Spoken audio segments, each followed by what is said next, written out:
Good morning, good afternoon, good evening. Welcome to Hatman Strikes Back Daily Boxing News. Shout out to everybody in the live chat locked in. How you guys doing? Let me know if you can hear me loud and clear. On this stream, we will be talking about the current state of the heavyweight division, the heavyweight landscape. But before we get into it, let's see who we've got in here. Shout out to Andre Rodriguez, Kieran Malcolm, David Fisher, KS, FIFA Jr., El Rablo, Julius, Debiaka. We got a contender for best username among my subscribers here. Puke Lartridge. Shout out to Oscar, Quato Clark. Trolls are bad. Dominica, Ocean Blue, Telstar, Alex, Chris Santos, Abraham. Big up, big up. Okay. I can be heard loud and clear. That's good. Shout out to Omar. Said big up, just had a great sparring session. Andre Rodriguez says the landscape is becoming poor like a desert again.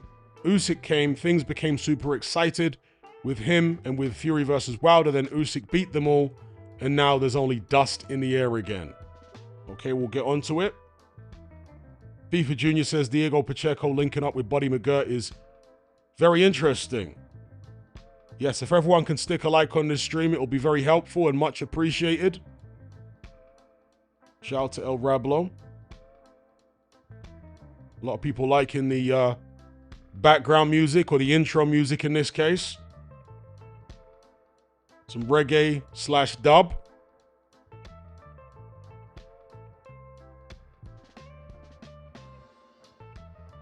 Matt says Usyk versus Rico slows down the division. I agree.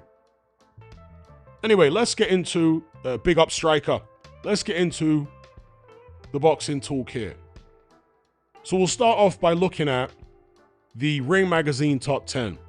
You can see it on screen here. I think it's a pretty reasonable top 10. You have to make allowances here for some of the measurements. They've got height and reach on there. Several of the measurements are really off for some strange reason.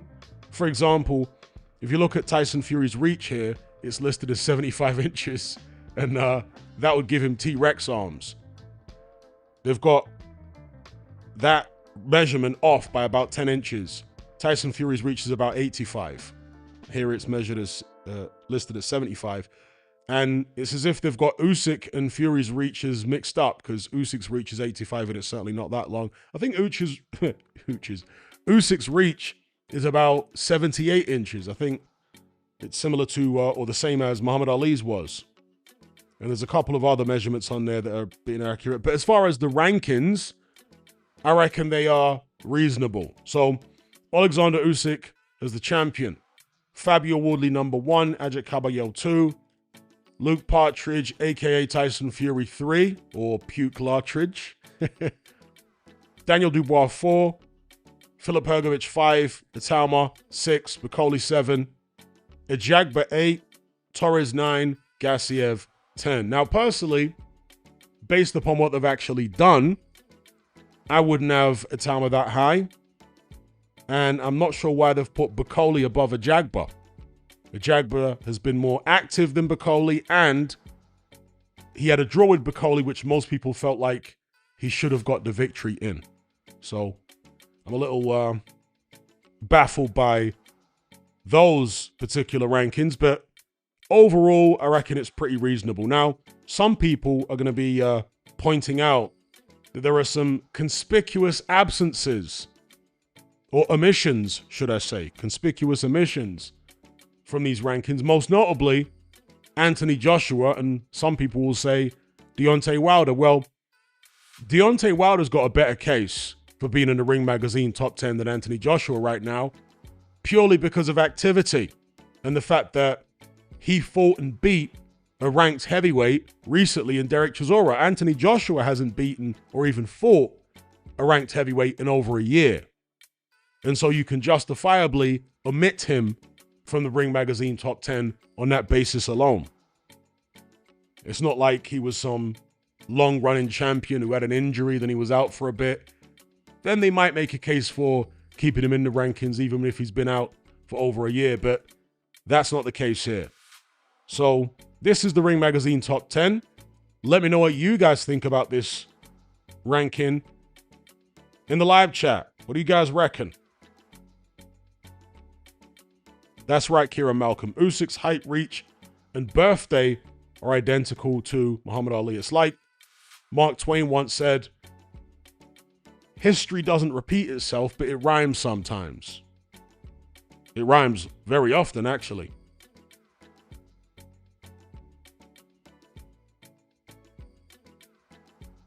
Well, Partridge just beat Arslanbek Makhmudov, who is a ranked contender. Now, when I say ranked, Makhmudov isn't in the Ring Magazine top 10, but he is in the top 10 or top 15 of at least one of the major 4 sanctioned bodies. We'll come on to that.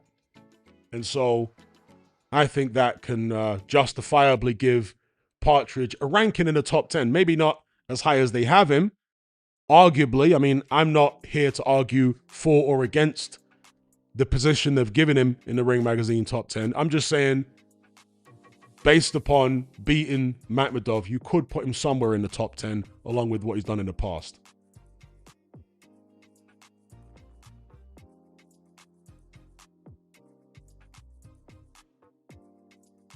FIFA Junior says he's not comfortable with Gassiev being in the top 10. Okay.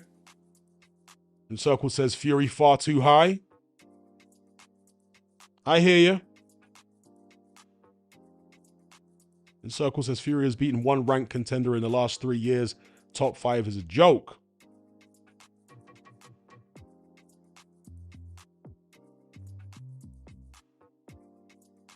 Andre Rodriguez says, I don't dispute the order nor who's not. I just think the division went down in quality again after Usyk killed the Lions. Andre Rodriguez says, apart from Itauma, I don't see a great future there.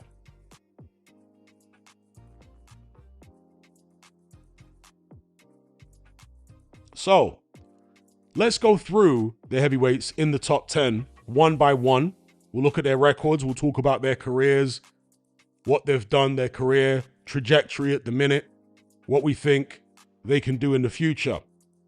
We'll start off with the champ, Alexander Usyk. Here he is, 24-0, 15 KOs from Ukraine, current unified world heavyweight champion. The only belt he doesn't have at the minute is the WBO. He has all the other belts. Fabio Wardley, of course, is WBO champion. Usyk is about to fight Rico Verhoeven, or Verhoeven, however you want to pronounce his name, a Dutch kickboxer having his second professional boxing match. That fight will take place next month at the Pyramids at Giza.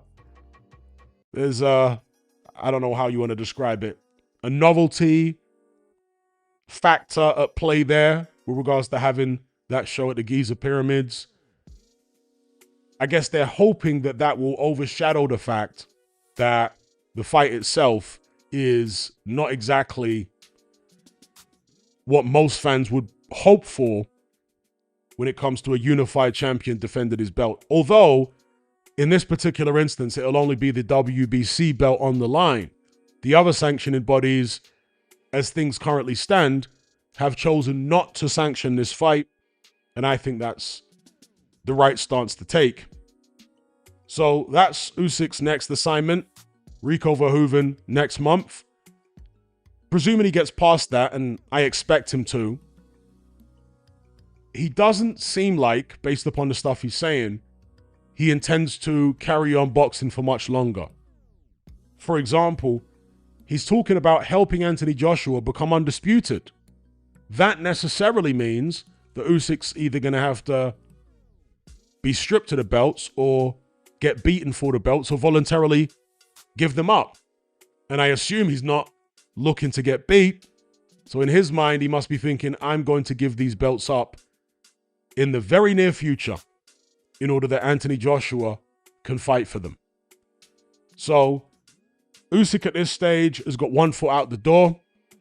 Perhaps after the fight with a kickboxer, he may look at the winner of Fabio Wardley, Daniel Dubois, particularly if it's Fabio Wardley. He's already beaten Daniel Dubois twice before. In fact, his last fight, obviously, the Verhoeven fight, notwithstanding his last fight, was the Daniel Dubois rematch. So, yeah, he may fight Wardley if Wardley gets past Dubois. And then maybe one other fight, potentially a Partridge rematch. But if Partridge is going to end up fighting Anthony Joshua, and AJ and Usyk seem very close these days, if AJ were to come through there, you'd imagine there'd be a rematch between AJ and Fury, depending on how competitive the fight was. And that would then push a potential Usyk fight against the winner at least into the back end of 2027. Would Usyk really hang around just for that? To have a rematch with a guy who he's already beaten twice before, whether it's Fury or AJ that comes through? I mean, maybe money talks and all that, but personally, I doubt it. So I think Usyk might actually only have one more fight after Verhoeven, which, again, will probably be Fabio Wardley if Wardley gets past Daniel Dubois. Another possibility, or a couple of other possibilities, are Agit Kabayel, who's been mandatory for Usyk for a long time. Usyk may choose to defend against him. And another possibility is Moses Itauma. A lot of people would like to see that. I personally think there's no rush with Itauma and that they shouldn't put him anywhere near a heavyweight title fight until he's at the very least 18-0, preferably more like 20-0. So that's Alexander Usyk. He sits atop the heavyweight tree, and he is a very good champion. One of the greatest heavyweights of all time, in my opinion. He's not getting better, despite some of the hyperbolic comments and statements from the likes of Spencer Oliver and various other boxing pundits after his victory in the rematch with Daniel Dubois. He's better than ever. He's getting... No. He's not better than ever. Alexander Usyk is still, as it stands right now, the best heavyweight in the world, but he's not as good as he used to be. The version of Usyk we have today is not as mobile, not as fast, not as active in the ring in terms of punches thrown as the version of Usyk that fought Anthony Joshua the first time. So Usyk is declining and deteriorating, but he's still, despite not being as good as he was a few years ago, better than everybody else. As far as we know at the moment, anyway. So that's Usyk. And, it's still good to Andre Rodriguez's point. The fact that we have a world champion like Usyk means the division must be in a relatively good place. So, I kind of disagree with his points on that. Because Usyk's still around. It's not like Usyk has retired. So it's still in a good place. And of course, you can't have, and very rarely do have, barn burner heavyweight matchups every other month. Okay? It wasn't like that in the 90s. And I'm talking about among the top guys. It wasn't like that in the 90s. It's not like that now. You do have little lulls of a few months where nothing much is going on. But good heavyweight matchups tend to be like London buses. You wait for a long time for one to happen, and then all of a sudden, 3 come along in short succession. So expect that to be the case here as well. Number 2 in the Ring Magazine rankings is Fabio Wardley, newly crowned WBO champion. Didn't win his title in the ring, and he might be looking to try and legitimize himself by taking on Daniel Dubois. Some people think that's part of the reason that he's taken the fight. Other people think it's got nothing to do with that. It's purely a monetary thing.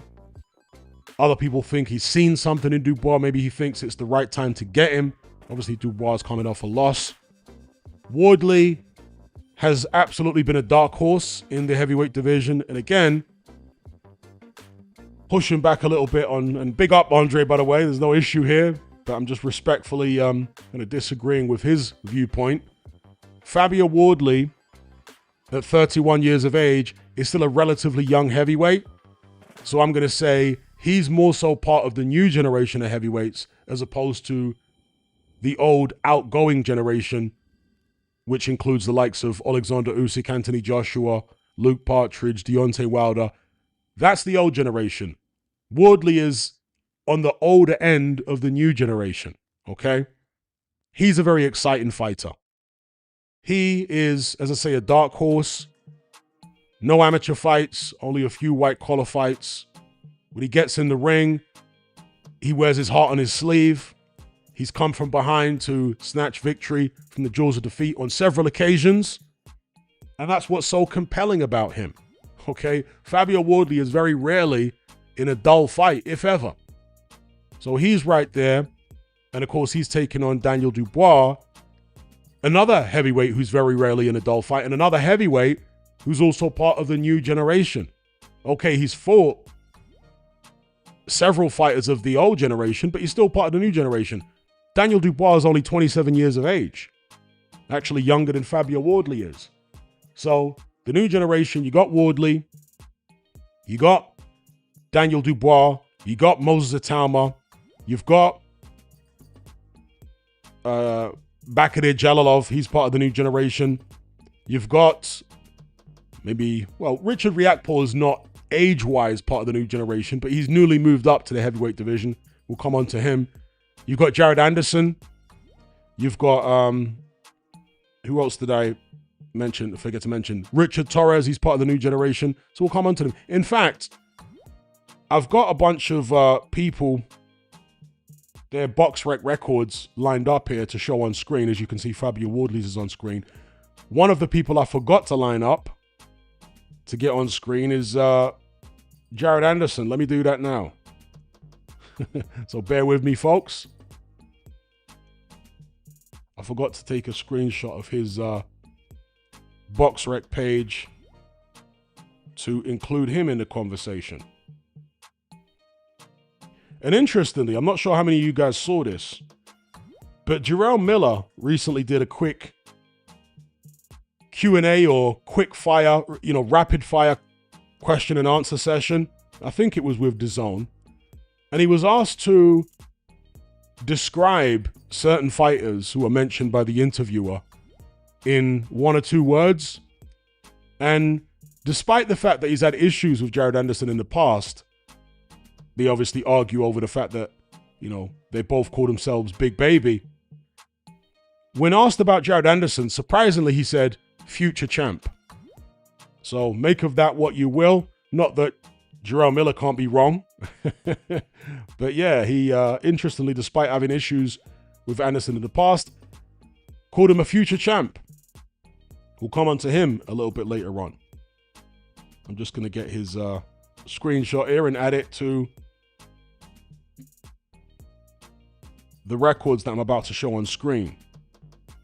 Jared Anderson is not in the top 10 right now of the Ring magazine.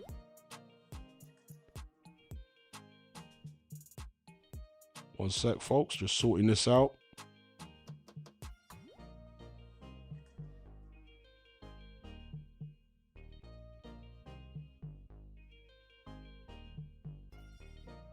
Let's get Zhang off screen and get young Jared Anderson on screen. Where's he at? I knew I'd forgotten somebody.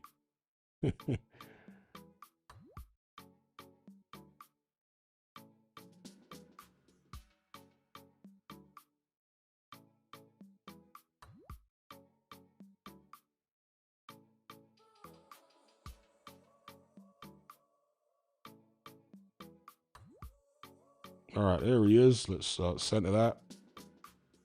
Okay, we'll come on to Jared Anderson a little bit later on. But back to Fabio Wardley, the number 2 in the Ring magazine rankings, or number one after the champion, Alexander Usyk. I guess you could say he's the number one, with the champion being Usyk, because there's 11 fighters on screen here in total. So Usyk champ, number one, Wardley. I think he is somebody that makes the heavyweight division exciting, Fabio Wardley. After him, you've got Agit Kabayel. Kabayel has, again, similar to Wardley, proven himself to be a dark horse. He's usually, these days, in exciting fights. Back in the days, it weren't the case. He would run around the ring and stink the place out. But he's developed over the years, and certainly his performances in his last 3 fights were very entertaining.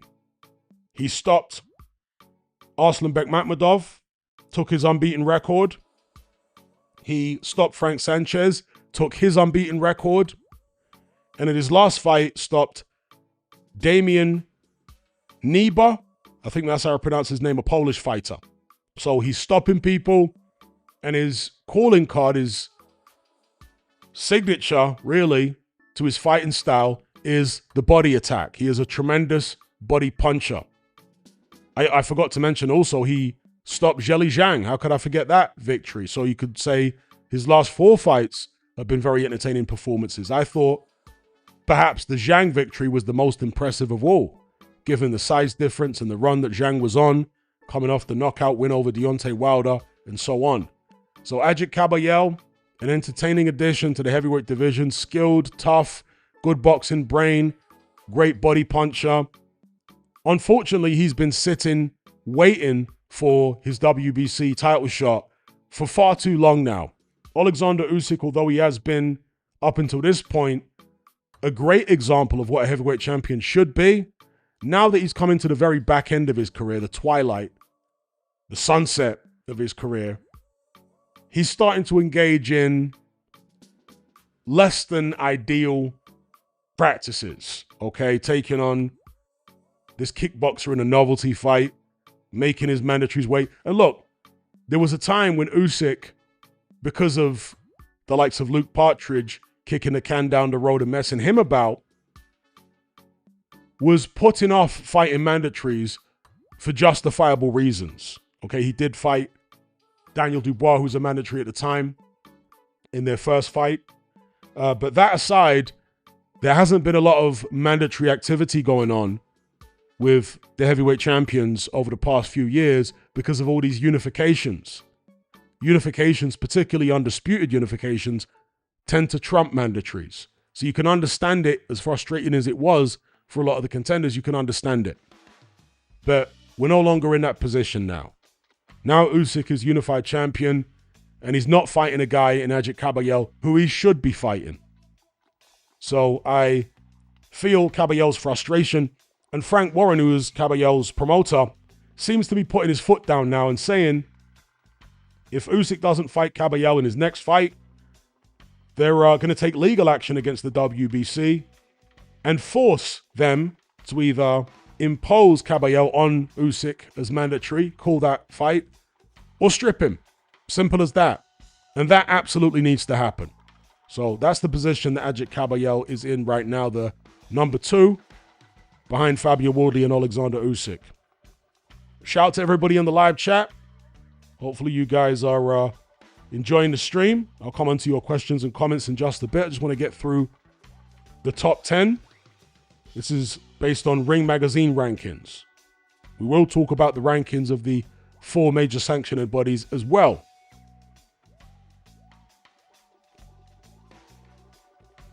Tony S says, not a lot has been made about the fact that Agit Kabayel doesn't have any amateur fights. Yeah, I didn't realize that until a few streams ago. But there were some people claiming that he does actually have some amateur fights, but they were very few and they were very obscure. So I'm not sure what the truth is, but if he did have any amateur fights, it certainly weren't many, and it was apparently at a very low level. So anyway, as you can see on screen here, the number 3 ranked behind the champion and the top 2 contenders in the Ring Magazine is Luke Partridge, aka Tyson Fury. He's coming off a win over Arslanbek Makhmudov. He'd been out the ring a long time after those 2 defeats to Usyk, and he's looking to line up a showdown with Anthony Joshua at the back end of this year. He is claiming he's not interested in any other fight right now other than AJ. I personally don't believe that. I think he's actually more interested in an Usyk trilogy match than he is in an AJ fight. I think that saying he's interested in nothing else other than AJ is just a way to try and put pressure on Anthony Joshua to sign to fight him, as I say, at the back end of the year. So that's Tyson Fury. He's coming to the end, just like the rest of his generation of heavyweights. He acknowledges that he's coming to the end. It doesn't necessarily mean he's going to retire for good anytime soon, but what I think it does mean is he's not very far away from no longer being a factor among the top 5, maybe even top 10 heavyweights. Because we've seen in the past, fighters carry on way past their sell-by date, and while they're still active, they're no longer really relevant in the world title conversation. Roy Jones Jr. being an example back in the days. So that's Luke Partridge, the number 3 contender with the Ring magazine. Number 4 is Daniel Dubois. We've spoken about him already. I said 27. He's apparently just turned 28 years of age. Still a relatively young man, particularly for a heavyweight. Very exciting. You know, I was speaking about the new generation of heavyweights at the moment. Obviously, Fury isn't one of them. But in the top 3 contenders, Wardley, Kabayel, and Dubois are part of the new generation. They are the older end of the newer generation, particularly Wardley and Kabayel, but they're still part of the newer generation, I would argue. Or you could even class them as like a bridge between the old generation and the new. But I expect Wardley, Kabayel, and Dubois to be involved in fights with the likes of Moses Itauma, Jared Anderson, Bakhodir Jalalov, although he ain't that young, Richard Torrez, etc. I expect these guys to mix it up in the coming years. So Daniel Dubois, very exciting. Has he ever been in a boring fight? I mean, the Joyce fight wasn't the most entertaining. And you might say when he fought Kevin Johnson, it weren't the most entertaining. But other than that, for the most part, Daniel Dubois is an all-action fighter. And his fights tend to be good to watch. So that's Daniel Dubois. He's obviously challenging Fabio Wardley very shortly for the WBO heavyweight title, looking to become a 2-time heavyweight champ. We will see whether he can achieve that goal. In fact, somebody on the live stream yesterday asked me, what do I think will happen if Daniel Dubois loses again? Maybe the inference was, will Daniel Dubois retire? I personally would be surprised if he did. I would expect him to continue even if he loses again in this Wardley fight. Because he's been boxing since he was, 8 years old or something? Most of us seem to be of the view, obviously we don't have a diagnosis, but from our own interactions with such people, the majority of people seem to be of the view that Daniel Dubois is on the spectrum. And one of the classic traits of people on the spectrum is they like routine. They have a particular routine, they have a particular set of interests, and they don't like to deviate from it. Deviating from it makes them very upset. Okay, I'm generalizing here, but these are things that most people will observe, and these are things that are known about individuals that are on the spectrum. Obviously, depending on where you are on the spectrum, these symptoms may be more acute or less acute, okay?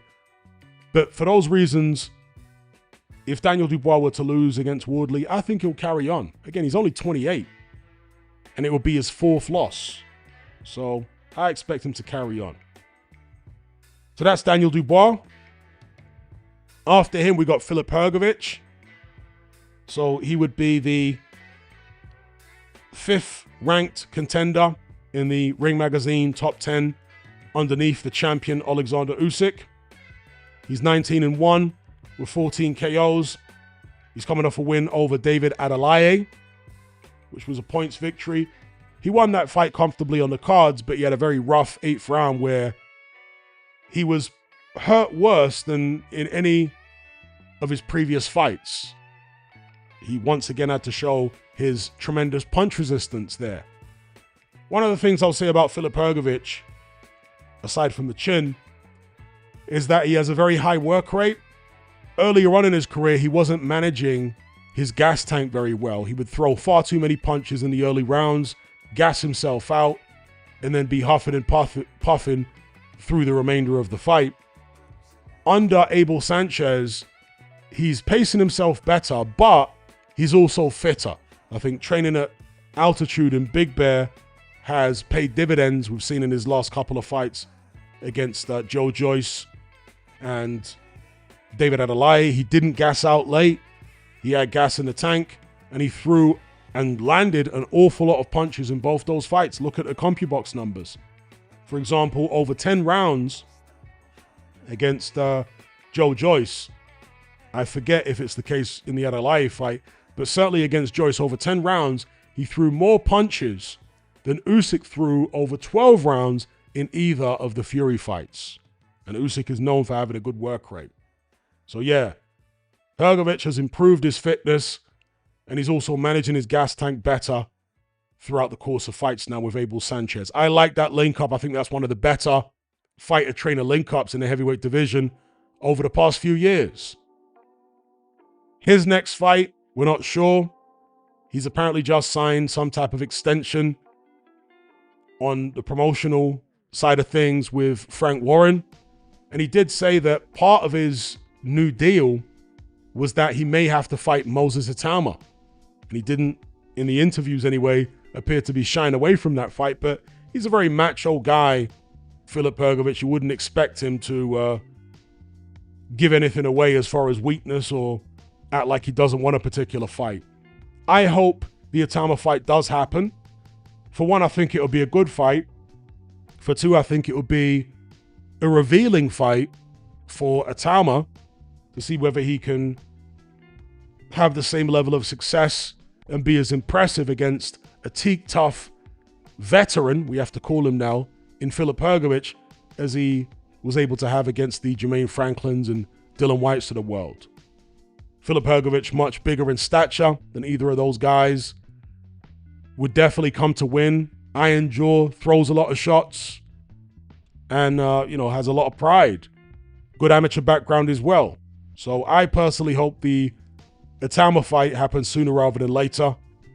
Let's see. If he doesn't fight Itauma next, Filip Hrgovic will surely be looking to maneuver his way into maybe a final eliminator, so he could force a shot at a heavyweight title. Let me know what you guys think, about Filip Hrgovic's career right now. And as I said of most of the previous heavyweights that I've mentioned in this list so far, so in the top 6, if you include the champion, you got Alexander Usyk, who's usually exciting, Wardley, who's exciting, Kabayel, who's exciting, Fury, he's hit and miss in terms of excitement, Dubois is certainly exciting, Hrgovic is exciting too. So I think we've got an exciting top 5, top 6 in the heavyweight division. They just need to be fighting each other, and of course, Wardley and Dubois are about to fight each other. Hrgovic is in that mix too. Then we got Moses Itauma, who is the number 6 ranked contender under the champion Alexander Usyk with a Ring magazine. Young guy, 21 years of age, precocious talent, tremendously exciting, power in both hands, ridiculous hand speed, great foot speed. He's been accused of, not moving his head much. But against Jermaine Franklin, he showed that he does have head movement in the locker when he feels like he needs to use it. His head movement is reactive rather than proactive. Some fighters move their head regardless, irrespective of whether their opponents are throwing punches at that moment. They just constantly keep their head moving. Whereas Itauma, because his reflexes are so fast, doesn't want to waste the energy of constantly moving his head. So he only moves his head when he feels like it's advantageous in the particular situation he's in. If he wants to stay in the pocket, rather than darting in and out of the pocket, then he'll duck underneath shots and come back with counters. If he isn't so worried about staying in the pocket and he wants to do his damage from long range, he'll use his feet to avoid punches, jump out, and then jump back in to counter. And if you look at Itauma's amateur fights, particularly 2 fights he had with a guy called Zelensky, I think it's Alexander Zelensky, he fought him in the European Championships and in the World Championships at junior level in the amateurs. Particularly in the first fight, you saw a lot of head movement from Itauma because Zelensky's very tall, must be 6'6", 6'7", a very tall fighter. Or perhaps Itauma was shorter back then, I'm not sure. At the end of the day, he was only about 16, 17 or something. And yeah, Itauma was moving his head a lot as he closed the distance on Zelensky. So he does have hidden skills. He hasn't shown his full hand yet, Itauma. A very, very exciting young heavyweight prospect / contender. I still put him in the prospect category because he hasn't really fought a live contender in the top 10 yet. And I think in order to be classed as a contender, you need to fight and beat somebody in the top 10, at least top 15. Itauma hasn't done that, but very, very exciting fighter, as is the case with everyone else that I've mentioned so far, other than Fury, not Usyk, other than Fury, who's a little hit and miss as far as excitement. Itauma, in the minds of many people, is the future of the heavyweight division. Big up FIFA Jr. for the super chat. He says, if Itauma has a chin, then it's game over, people. Yeah, it may well be. That's something which Dave Allen recently said. He was ringside, he watched Moses Itauma dismantle Jermaine Franklin, and he said, if this guy's got a chin, we are all effed. And he was speaking from the perspective of heavyweights, right? Of active heavyweights. We're all effed if this guy's got a chin. But, I mean, maybe that's a little hyperbolic. You could also add stamina and heart, because we don't know about those things with Itauma either. We shall see. Big up Goozy in the live chat. Big up King James.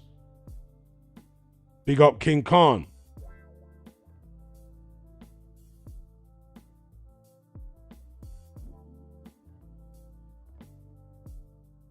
So let's get back to it.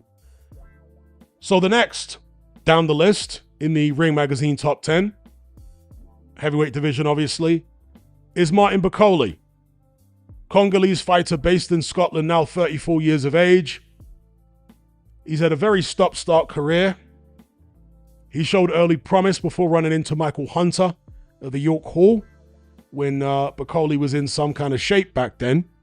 He might have been about 250 pounds, 55 pounds, something like that when he fought Michael Hunter. Yeah, check it out. Look at his box rack. He was only about 250, 255 when he fought Michael Hunter. Unrecognizable from the fighter he is today. He obviously lost that fight by stoppage in the 10th. And there was a moment in that fight when he injured his shoulder relatively late on. And he was pleading with, in fact, let me remix that.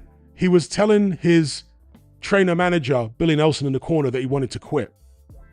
And Billy Nelson was pleading with Martin Bakoli not to quit. No, you got to go out there. You got to stay in there. And Bakoli was like, no, I want to quit.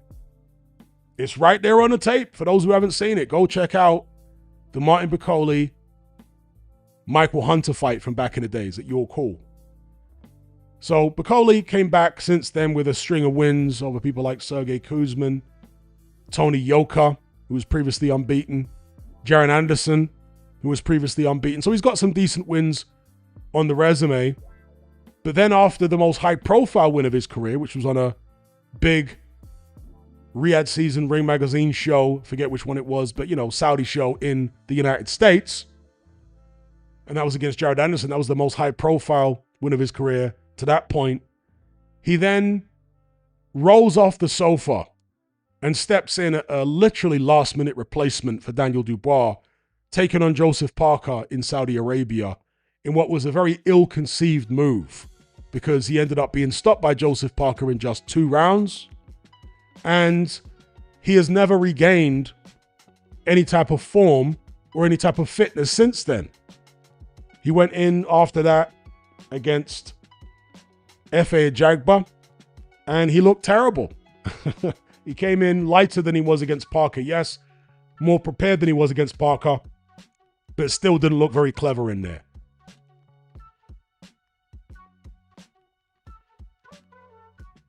In the minds and in the eyes of most people, he was very fortunate to get a draw against Efe Ajagba. But when Martin Bakoli is fit by his standards, and when he's firing on all cylinders, he's once again, as so many other heavyweights that I've mentioned so far are, very entertaining to watch. He lets his hands go. He's aggressive.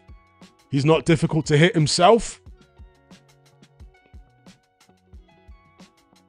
Shout out to Andrew Morris. He's obviously quoting or mocking Billy Nelson here, saying, it wasn't the real Martin Bakoli in there. Yeah, that's what Billy Nelson was constantly repeating. It wasn't the real Martin Bakoli in there. My Scottish accent not the best today. Big up Andrew Morris for the super chat.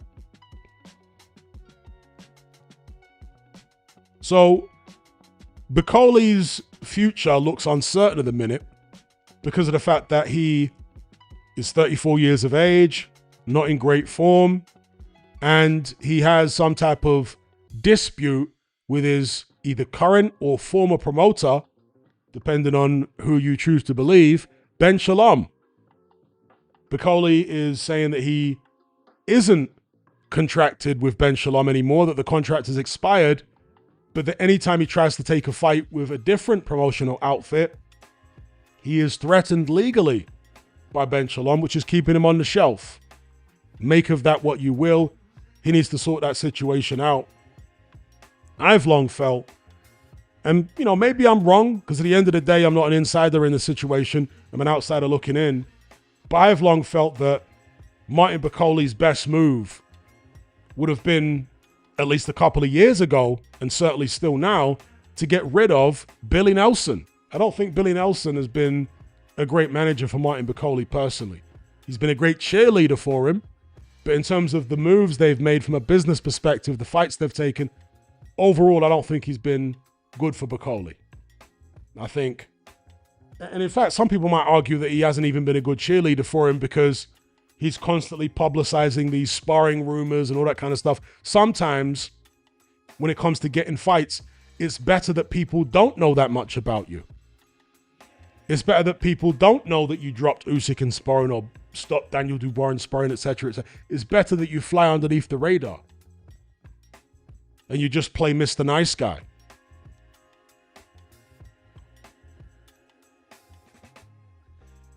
Sometimes when you're too loud, even when your manager, trainer is too loud, you can actually put people off fighting you. So, yeah, I think it would have been a good move for Bakoli to ditch his trainer-manager, Billy Nelson, years ago. But he's clearly very loyal, and he's deciding to stay where he is at this juncture. So that's Martin Bakoli. Everything said, he's still a very exciting heavyweight, particularly when he's in some type of shape. Below him, which I do find to be a bit strange, in the Ring Magazine Top 10 heavyweight rankings, is Efe Ajagba. Another relatively exciting heavyweight. He tends to be in exciting fights. His last fight against Charles Martin didn't go very many rounds, but it was exciting while it lasted. It went 4. Martin had some success in the early going. Efe Ajagba came back, landed some big shots, and stopped Charles Martin in the fight. He was in a good fight against Bakoli. He was in a good fight against Guido Vianello. He's been in many entertaining fights, Efe Ajagba. He's a big puncher, 6'6", from Nigeria, 32 years of age now. I, again, like with some of the previous heavyweights, would class Ajagba as being at the older end, at the older end of the newer generation of heavyweights. I wouldn't count him as being part of the old generation. I'd say he's the older end of the new generation. So that's Efe Ajagba. What's his career looking like at the minute? Well, he signed with Zuffa Zufar have apparently also signed Andy Ruiz, although I haven't seen official confirmation of that. It's still kind of rumored. But if it is true, then Ajagba versus Andy Ruiz is a good fight. It's a good action fight. I'd like to see it. Yeah, bring it on. So let me know what you guys think about Ajagba's prospects moving forward. Who you guys would like to see him in with. Whether you think he can do any damage at the upper levels of the heavyweight division. Big up President Brush for the super chat. He says, do you see Dillian Whyte's career being any different if he was signed with Warren and promoted as a priority? Not really, to be honest. Not really. I think Dillian Whyte has overachieved. So even if he was with Frank Warren from the beginning, I don't think it would have made that much difference because I think Dillian Whyte has really maxed out in terms of his ability. And he's always been a very brave fighter. It's not like he's a guy who needed to be moved carefully because he didn't quite yet have the confidence to mix it at the upper echelons. He is one of the more naturally confident fighters in the heavyweight division. I mean, this was evidenced early on in Dillian Whyte's professional boxing journey when he was going around all these different gyms. He was a sparring partner for both Klitschko's. He sparred David Price. And this is when he only had a handful of amateur fights. Obviously a kickboxing background as well. But very early on in his pro career, he was sparring all these top heavyweights, David Haye as well. And he was going in there trying to knock these guys out. He wasn't going in there happy to be there. Oh, thank you for letting me in your camp. I'm going to learn. No, he was going in there trying to knock people out. Okay? That showed me that he was stronger mentally than most young heavyweight prospects coming up. And that's why I tipped him to be in the mix as far as top 5, top 6, top 7 heavyweights quite early on in his career. Because I recognized that his mentality was elite. Even if his athleticism and his skill level wasn't elite, his mentality was. So because of that, I don't think it would have made much difference had you had Dillian Whyte signing with, let's say, a Frank Warren from the start of his career. I don't think it would have made much difference, personally. If any difference at all. I don't think he would have developed any better or any faster. I think Dillian Whyte has developed the way that he has because he's proactive.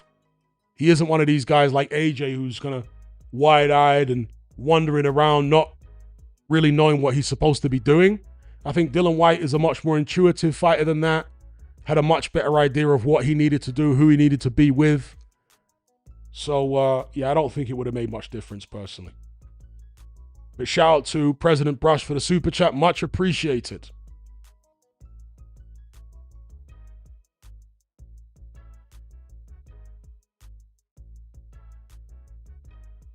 So anyway, moving on from Efe Ajagba. Number 9 in the heavyweight contenders via the Ring Magazine rankings is Richard Torrez. He is very firmly part of the new generation of heavyweights, 26 years of age, Olympic silver medalist, 6'2" in height, southpaw, 14-0, 12 KOs. He's coming off that victory over Guido Vianello. Guido Vianello, kind of a fringe contender, very tough guy, but no great shakes really. Although Guido Vianello did a better job against Makhmudov than Luke Partridge just did. And the Partridge fanboys don't want to talk about that, do they? The Partridge fanboys have said some very, very bizarre things since that Makhmudov fight. And again, I thought Fury looked okay against Makhmudov. It wasn't somebody that was slagging off his performance. I thought he looked all right, given his age, given the time out the ring, etc. But if you compare his performance against Makhmudov to Vianello's performance against Makhmudov, obviously Vianello did a much better job. And that puts Fury's performance against Makhmudov into perspective. Because again, the fanboys were saying, Fury looked amazing. Calm down. He did not look amazing. He looked okay. I don't think he looked bad. He got caught with a few silly shots that he really shouldn't have been caught with, but overall, he didn't look bad to me. But to say he looked amazing, that's fanboy talk. I mean, if he looked amazing going the distance with Makhmudov, then what did Agit Kabayel look against Makhmudov? He stopped him in, what was it, 4 or 5 rounds? When Makhmudov was still unbeaten? What did Vianello look against Makhmudov if Fury looked amazing? Because he stopped Makhmudov as well in about 6 rounds. So, pipe down. Partridge fanboys. Get a grip. Fury looked okay, but several fighters have done a much better job against that same opponent. Anyway, Torrez beat one of the guys that did a better job against Makhmudov in Guido Vianello, beat him on points. And aside from being wobbled by a jab, which was concerning, okay, one of the issues with Richard Torrez is, at least from my perspective, suspect punch resistance. Yeah? He got hit by a solid jab midway through the fight with Vianello, and he clearly was hurt. That's concerning, all right? Vianello doesn't have a Sonny Liston jab or a George Foreman jab. And of course, Richard Torrez was knocked out cold in the amateurs by Bakhodir Jalalov. Not in their most recent fight, in the fight before then, because they fought at least twice in the amateurs. He was knocked out cold. Now, obviously, Jalalov is a tremendous puncher. Just because he's knocking you out cold doesn't mean you have punch resistance issues, but in my view, if Guido Vianello is hurting you with a jab, you do have punch resistance issues. That being said, I think Torrez has got a lot of heart.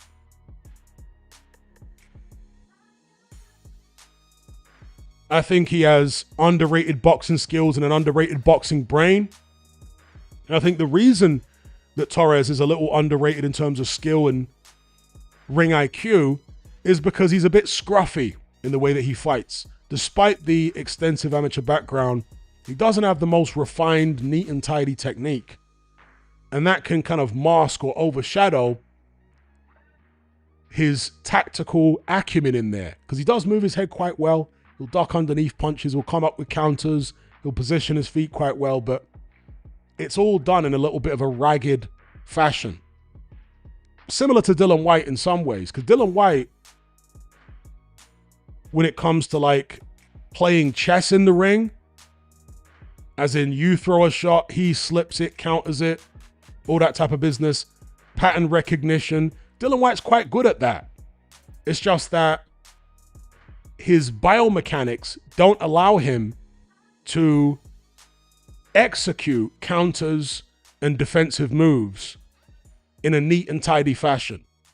Dillian Whyte's a guy who naturally has 2 left feet, isn't very well coordinated, you see, but in terms of the moves that he attempts, it shows that he's quite clever and he has a pretty good ring IQ, Dillian Whyte. Similar thing with Richard Torrez. Although Richard Torrez, I would say, is a much better athlete than Dillian Whyte. But if you compare him to an Itauma, far less neat and tidy than someone like that. But that's Richard Torrez. I expect him to be involved in some big fights and some exciting fights in the coming years. He's just hooked up with Bomac, Brian McIntyre. He was previously trained by his dad. His dad is now taking a back seat, and Bomac will be his trainer for the foreseeable future. And, you know, to me, I'm not quite sure what to make of that, because ideally, when you're changing trainers, you want to do it ahead of a relatively, on paper, easy fight, or a couple of easy fights, to get used to each other, to get acclimatized to working with the new trainer. To do it ahead of what is going to be the most significant and most dangerous fight of his career so far against Frank Sanchez, that's a little bit of an eyebrow raiser. Although Frank Sanchez was the reason that this fight got postponed because of injury. And Frank Sanchez has had issues with injuries going back several years now. That, you would imagine, would be a positive sign for Richard Torrez. And by the way, I'm actually leaning towards a Richard Torrez victory against Frank Sanchez. Yes, I know Frank Sanchez, when he's firing on all cylinders, looks more impressive than Torrez. He's more neat and tidy. He's more explosive with single shots. He just looks aesthetically, in terms of his style, more polished. But he's a guy that has a horrifically low punch output. I'm not sure whether his punch output is as low as Zhilei Zhang. I don't think it is, but it's not too far off. Extremely low punch output, riddled with injuries over the past few years. This is why I side with Torrez, despite the fact that, again, he doesn't look when he's on form as impressive as Sanchez does on form. To this point anyway. Big up President Brush for the super chat. He says, who wins, Prime White versus Adalai? I'm going to go with Prime White over Adalai. Adalai more explosive, more neat and tidy. But Prime White, I mean, maybe Adalai knocks him out, but Prime White had a better chin than the White we've seen over the past few years. And I actually think Prime White is a better boxer than Adalai, truth be told. I think in the pocket, as I just described a few moments ago, Dillian Whyte is quite clever. Again, he's not that great at pulling the moves off as neat and tidy as some other fighters. But the moves are still there, and the ring IQ is still there. So if you're talking about the Whyte that fought, let's say, Joseph Parker, I reckon he beats Adalai. But what do you think, President Brush? Again, big up for the super chat. So yeah, Richard Torrez hooking up with Bomac, taking on Frank Sanchez next. I reckon he'll beat Sanchez on points. That's what I'm going for. Let me know what you guys think in the comment section below. And I do think, oh yeah, and another thing I forgot to mention is that Jared Anderson apparently is also working with Bomac now. That's according to Richard Torrez. Maybe they'd announced this previously and I'd forgotten, but Torrez said that one of the things that he's enjoyed so far being in camp with Bomac is hooking up with previous training buddies and whatnot, one of them being Jared Anderson. If they're both being trained by Bomac, and of course they're both promoted by Top Rank, does that mean we can rule out them fighting each other in a foreseeable future? That'd be a shame. I'd like to see Torrez versus Jared Anderson. That's like the battle of the two upcoming American heavyweights. Anyway, moving on from Torrez, the number 10 ranked contender beneath the champion in the Ring Magazine Top 10 is Murat Gassiev, former cruiserweight champion, 32 years of age now, 33-2, with 26 of his wins coming by knockout, 2 of his defeats on points, both on points. One of them obviously to Usyk at cruiserweight, the other one to Otto Wallin, that's 2 southpaws, at heavyweight. Personally, I don't think Murat Gassiev is going to do much in the division. He does hold a version of the heavyweight title at the moment, the WBA regular, which they really should have done away with a long time ago. And in fact, the revised Ali Act is about to be passed, it would seem. It just needs to go up to Orange Man to give it the final stamp of approval and become law. Unless I'm misremembering, one of the things that the revised Ali Act will do is ban sanctioning bodies from having 2 versions of their world titles. Regular version and a super version. Yeah, look it up. That's one of the good things that's in the revised Ali Act. But I think they put some good things in there to distract people from the very bad things. But one of the good things, as far as I can remember from reading the details, is that they will do away with things like regular belts. The Ali Act will, in the revised version. So, Murat Gassiev holds the regular WBA belt, which he won from an absolutely ancient Kubrat Pulev. He was losing that fight quite comfortably, but then he sprung a left hook out of the blue and knocked Kubrat Pulev out. And as Dwyer likes to say, knockouts cause amnesia. People remember the devastating nature of the knockout. They tend to forget what preceded it, which was a very poor performance from Murat Gassiev up to that point. And he was even more poor against Otto Wallin. I keep mentioning this, but Wallin soundly outboxed him. Don't pay any attention to what the judges or how the judges scored the fight, because they scored it a lot closer than it really was. Go watch the fight for yourselves. I think it's still on YouTube. Otto Wallin versus Murat Gassiev. Wallin won that fight comfortably. All right, and he hurt Gassiev in there. So I really don't think Gassiev is a factor in the heavyweight division. You know, when you're coming up from cruiserweight, you better have a lot of speed and a lot of skill. Because if you don't, then you're going to struggle. Unless you are an oversized cruiserweight like, I don't know, a Riekpo or a Lawrence Okoli. We'll come on to those fighters in a little bit. They are heavyweight dimensions, really, aren't they? 6'5", huge reach, etc. Murat Gassiev is really cruiserweight dimensions. 6'3", short reach, doesn't have an incredible amount of physical strength compared to a lot of the big heavyweights out there. And the crucial thing is, although he can punch, most heavyweights can punch, he's not fast. He doesn't have the skill level of other cruiserweights that moved up, like Steve Cunningham, David Haye, Evander Holyfield, Alexander Usyk. They're far more skilled than Gassiev. So I don't think personally his future is bright in the heavyweight division, but his power can be his saving grace in some fights. It wasn't against Wallin. It wasn't against Usyk, but it certainly was against Kubrat Pulev.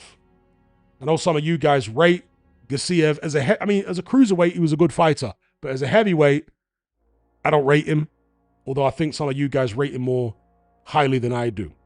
Let me know what you guys think about Gassiev in the heavyweight division. Whether at 32 years of age, he can still make an impact.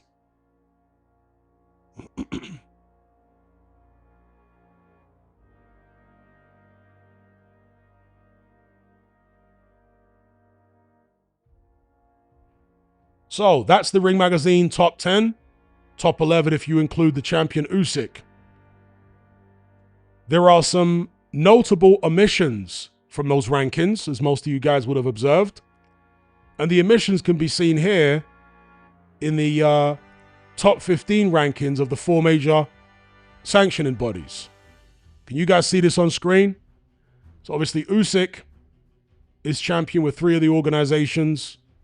You got Kabayel, interim champion with the WBC. You got Gassiev, regular champion with the WBA. And obviously Wardley, the full WBO champion.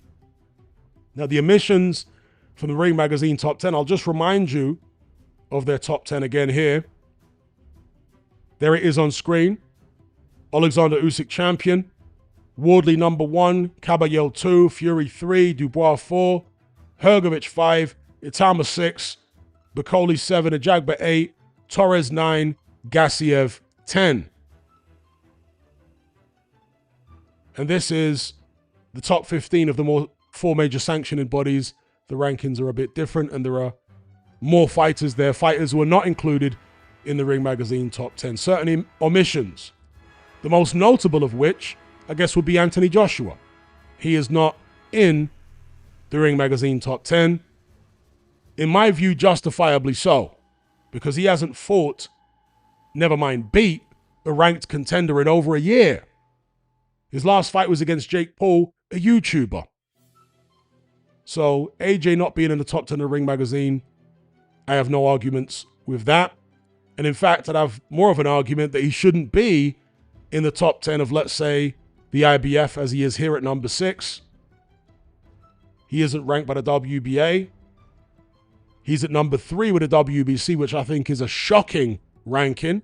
He shouldn't be anywhere near that high. Then he's ranked number 4 with the WBO. Ditto. Shouldn't be ranked anywhere near that high based upon inactivity. Based upon the fact that he hasn't beaten a ranked contender for years. He hasn't even fought one for over a year. The last ranked contender he did fight, who was a champion at that point, was Daniel Dubois, who wiped him out in 5 rounds. So AJ not in the Ring Magazine top 10. As far as the trajectory of his career, he's coming to the end now, Anthony Joshua. He's surely looking to have a fight in the summer, a comeback fight, and then maybe take on Tyson Fury at the back end of the year. Although the noise coming from Eddie Hearn doesn't sound very positive, to be honest. He's saying he's sure, he's hopeful, this, that, and the other, that the Tyson Fury fight happens, but he's not coming with the type of energy that I would expect if he or AJ or both of them really wanted that fight, or at least really wanted that fight in the near future. Now, I do think that pre-crash, AJ really wanted the AJ fight, and Hearn really wanted the Fury fight, and AJ really wanted the Fury fight. Yeah, pre-crash, I think they did. But post-crash, and AJ's always been a cautious person, I'm sensing an added layer of cautiousness from Team AJ post-crash, which again is kind of understandable, but frustrating at the same time. Because we've got a guy who's always been cautious, who's always been either an overthinker or an outsourced thinker. This is how I described AJ previously. AJ is a guy who outsources his thinking to other people. He's like that guy in, there was a character who was either in The Fast Show or Harry Enfield in Chums. And it was this guy who would turn up to the pub and he would state an opinion, and as soon as somebody disagreed with his opinion, he would change his opinion instantly. But then somebody else would then argue in favor of his opinion, and he would change his opinion again to agree with that person. He was someone that just could not trust his own judgment and was always outsourcing his thinking to other people. And in a boxing context, at least, Anthony Joshua was like that. Always outsourcing his thinking to other people. Doesn't seem to trust his own judgment. Even now, as experienced as he is as a veteran, 36 years of age, doesn't trust his own judgment. Always outsourcing his thinking. And therefore, it's going to take, I think, Alexander Usyk and that team to put a battery in his back and to really be his psychiatrist, psychologist, etc., in order to give him the confidence post-crash to sign on the dotted line and fight Fury.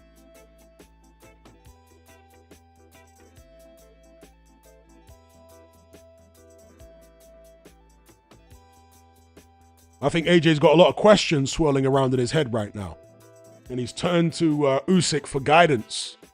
You know, that's what it is, in my opinion. Big up Andre Rodriguez for the super chat. He says, I admit the heavyweight division looks quite better than what I thought and said in the beginning of the live stream. Big up Andre Rodriguez. Thank you for the super chat. Much appreciated, sir. But yeah, that's Anthony Joshua. And again, as much as I'm being pessimistic, would you describe it that way, about Anthony Joshua's future? What I would say is, if they can get his mind right, Team Usyk, he's got a decent chance against Fury. I wouldn't pick him. I'm still leaning towards Fury, but he's got a decent chance because he has looked after himself physically much better than Fury has. And if he can, you know, bring that left hook back, which he very rarely uses these days. I'm not saying he never uses it. He just doesn't use it as much as he used to. If he can bring that back and spam it against Fury, then his chances of victory in that fight increase even more, in my opinion. So, yeah. AJ is at the back end of things. Let's see if Usyk can inspire him to actually take the Fury fight and then succeed in it. We shall see. But I don't imagine he's going to be around for very much longer. Win or lose against Tyson Fury. If he wins, let's say he beats Fury twice and then goes on to try and challenge for the heavyweight title or unify maybe one or both of the Fury fights for a vacant belt. If he goes on to try and become undisputed, I expect him to get chinned by somebody. You know, I don't expect this guy to achieve his goal unless they somehow conspire, the sanctioned bodies and the powers that be in boxing, to give all the belts, vacant or whatever, to Fury and Joshua when they fight each other. That seems unlikely at the minute, but, you know, boxing is one of them kind of sports where stuff like that can happen. A scenario like that notwithstanding, then I seriously doubt Anthony Joshua will even get the opportunity to fight for undisputed, much less gain victory in such a fight. So anyway, that's AJ, one of the omissions from the Ring Magazine Top 10. Then we've got Jerrell Miller. He's in action later on this evening against Lanier Perro. And I did change my prediction on that fight, by the way. Big up FIFA Jr. He says Terram Moana could be a big problem. That's somebody else that I forgot to include in my list here. Let me revise it right now because Terram Moana is very much part of the new generation. So let me include him here. Get the screenshot done. There we are, Terram Moana. Thank you for reminding me about him, and thank you for the super chat, because he is an interesting addition to the heavyweight division. 1 second, folks.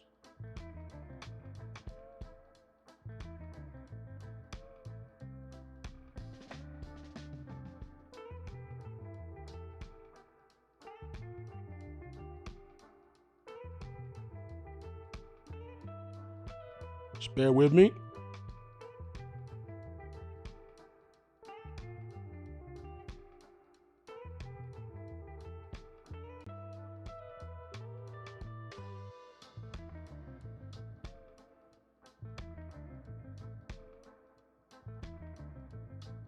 There he is, Terram Moana. We'll come on to him next. But first of all, Jerrell Miller taking on Lanier Perro. Miller is now 37. He's finally out of the clutches of Dimitri Salita. But is it too late? He's also, as far as we can tell, PED free at the moment. And will that prevent him from ever doing anything serious in the heavyweight division? He's pushing 40 now. And maybe his best years are behind him. He didn't have the confidence or enough confidence in his own ability to go about things clean. He had to keep juicing again and again and again. And, you know, with the juicing thing, let me just remix what I said for a second. It may not have been so much about confidence. It may have been more so an answer to his own gluttony. Because obviously Jerrell Miller is somebody that cannot keep away from the refrigerator. And so rather than exercise discipline, which is what it would take to get himself down to a good weight where he's mobile, where he can throw a lot of punches, etc., that would take discipline. Rather than exercising discipline, he instead chose to take loads of PEDs that allowed him at over 300 pounds to have an unnaturally high work rate. So maybe it isn't so much about confidence with him as far as why he took the PEDs. I mean, it possibly could be, but I'm just offering an alternative explanation here. Maybe it's not so much about lack of confidence. Maybe it's about lack of discipline. Not believing that he would have the speed, the work rate, etc., the stamina to be able to succeed at top level whilst filling his face full of donuts. You know, maybe if he had the discipline and could get down to, let's say, 260, 250, he wouldn't have felt the need to take PEDs because he would have had the stamina and the work rate without them at that particular weight. You see what I'm saying? Anyway, Miller is what he is, 37 years of age. He weighed in, I think, 305 for this fight against Lanier Perro. Prime for prime, and it's really difficult to talk about Miller's prime because he was on PEDs in his prime. But nevertheless, I would say prime for prime, I would pick Miller over Perro all day long. I think Perro is very limited. I think he allows opponents to get close to him far too easily. He doesn't have the kind of slickness that we would normally associate with a Cuban fighter, him or his brother, and I think he's the better of the two Perro brothers, Lanier. And so for that reason, since Miller has come in relatively light by his standards at 305, I think it's the same weight that he was against Andy Ruiz, I'm siding with Miller in the fight. I've changed my prediction because my original prediction was Linnea Perel on points. I've now changed it to Miller on points. So let's see if I should have stuck to my original prediction. We'll find out in a couple of hours' time. That fight is taking place in Las Vegas later on this evening. And incidentally, Perel weighed in at 251 pounds. Perel 13-0. Miller 27-1-2. 22 wins by way of that one defeat to Daniel Dubois, where he was stopped in the dying seconds of the 10th round.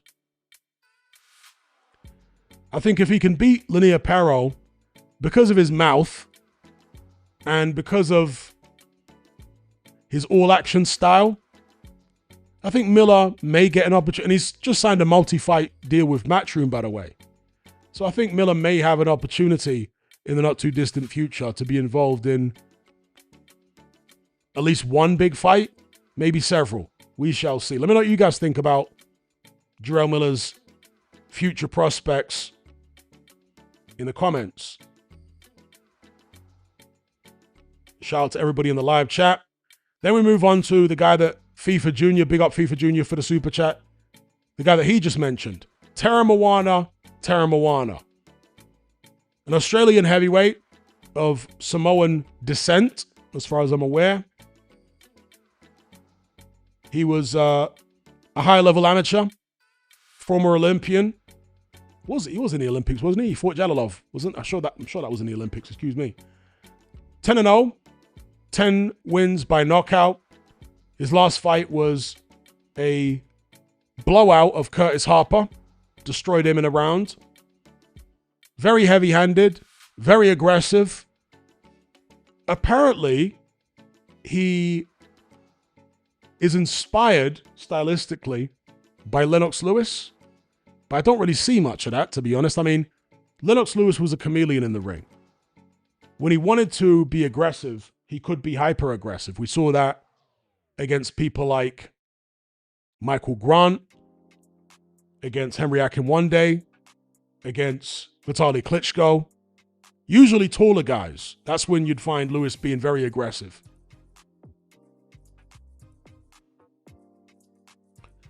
But against shorter fighters, at least shorter fighters who had power, Lewis would usually box on the outside behind the jab and wouldn't get involved. Whereas Terram Moana seems to want to get involved irrespective of the stature of the opponent. Whether they're tall, short, or whatever, this guy wants to get stuck straight in and knock their head clean off. Now, to be fair, Lewis was like that as well in the very early stages of his career, particularly when he was with a trainer called John Davenport. He bumped heads with Davenport a lot of times. Davenport was like a drill sergeant in the gym, and that really didn't go down well with Lewis's ego. And so he got rid of John Davenport and hooked up with a guy called Pepe Correa instead, a Puerto Rican trainer who was pretty much just a cheerleader and really didn't develop Lewis that much. He was a guy that trained Sugar Ray Leonard in the back end of Leonard's career, Pepe Correa. And so under Correa, you saw a bit more movement from Lewis. He wasn't as aggressive and as straight down to business as he was with John Davenport. But yeah, you could say the early John Davenport version of Lennox Lewis was maybe similar to Terram Moana.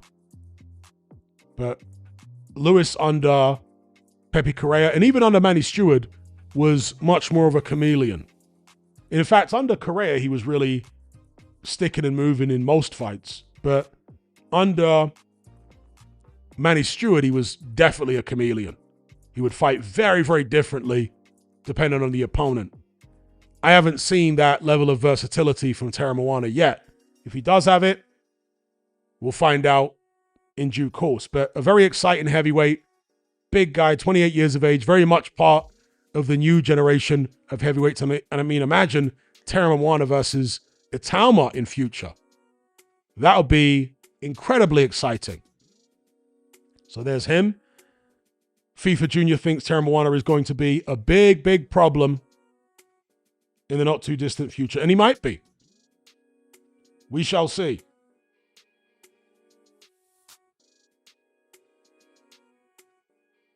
So another heavyweight of note is Frank Sanchez. Again, he's gearing up to fight Richard Torrez Jr. I think Sanchez is maybe underachieved as a professional so far. He's had a disappointing career. He appeared to be on a good trajectory earlier on, particularly after that victory over Efe Ajagba, took his unbeaten record. But since then, he was stopped by Agit Kabayel, and he hasn't looked impressive since. In fact, I think it was the fight before Kabayel, he fought a journeyman and got hurt.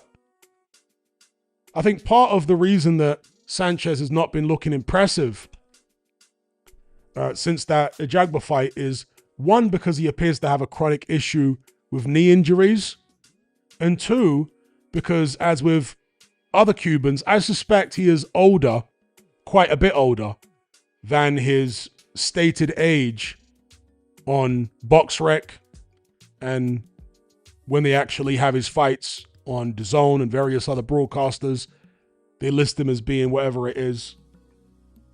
Actually doesn't have his age here on BoxRec anymore. That's interesting. They used to. But I think officially he's supposed to be around 34, 35. I think you can add 10 years on, to be honest. And I'm absolutely dead serious.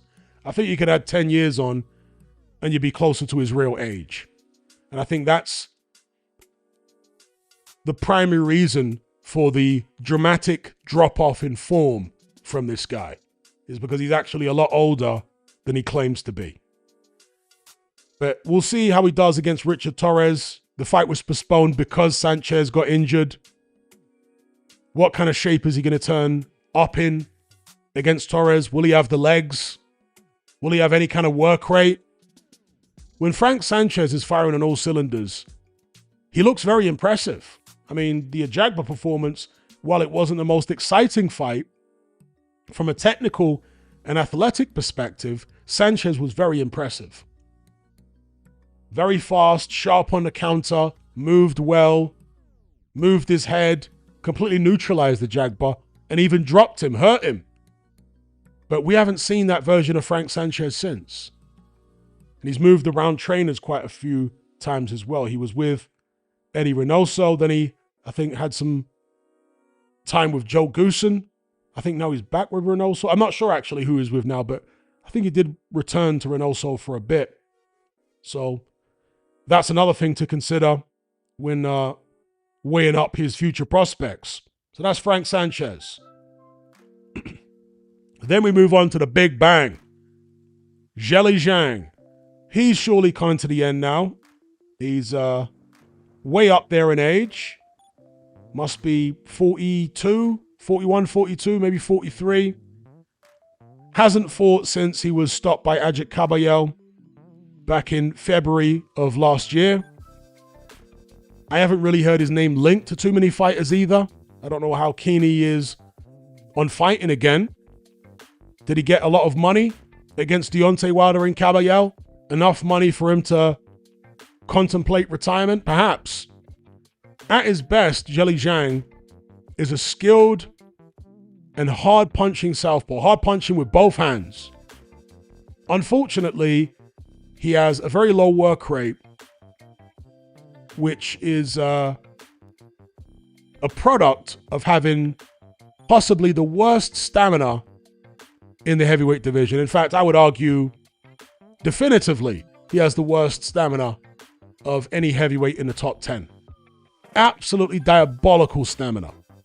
And it's not going to get any better at his advanced age, is it? So he's on the way out. With the power that he has, though, and the skill level he has, there may still be one high-profile win left in him. Maybe they put him in against the young prospect and he lands a massive shot and takes him out against the run of play. Maybe he manages to get a rematch with Deontay Wilder and beats him again. Maybe he fights a Dillian Whyte or Derek Chisora and beats them.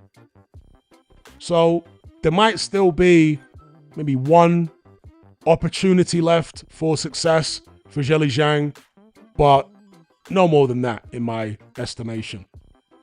Are there any fights that you guys would like to see Zhang involved in? I'll throw it over to the live chat. Because again, at his best, he is an exciting heavyweight. Big up the Green Entity for the super chat. Much appreciated for the $50. He says, yo, Hatman, I had something crazy happen to me at the gym yesterday, but a coach allowed me to go 100% against a female in sparring, and I got my butt whooped. She was controlling me in the clinch and dropped me twice. What do you think? How experienced are you in boxing? And how experienced was the female fighter? Are you the same size, etc.? Because if you are, let's say, a novice who hasn't had many fights, maybe the female fighter was bigger than you, very experienced and whatnot, I guess something like that could happen. King Khan says the guy's trolling. Wart says move states. Brittany says Zhang versus Moses would be really epic.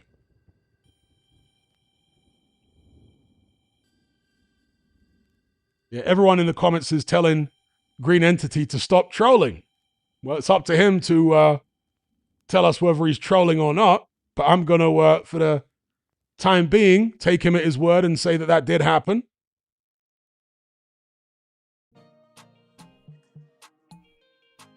Green Entity says, no, we were the same size. Okay. Was she more experienced than you? WPW says, why would you tell the world this? Shout out to Pacer.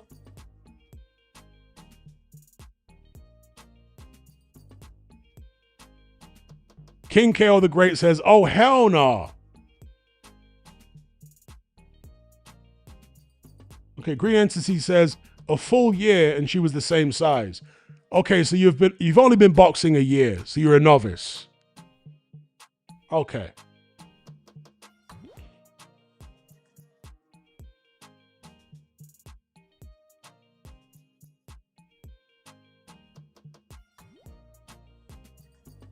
I mean, if you're a novice and she's far more experienced,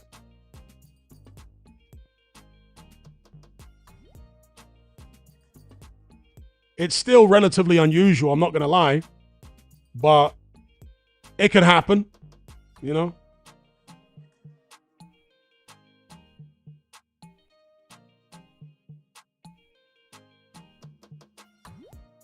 Because generally, the strength and speed difference between men and women is so vast that you could take a 17-year-old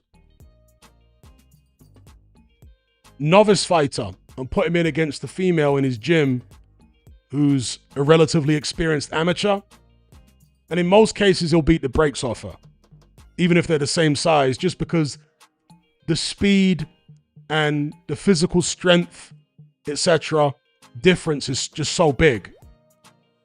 But obviously there are different levels of female fighters. Some of them are going to be not as far behind in terms of speed and physical strength and power as a male.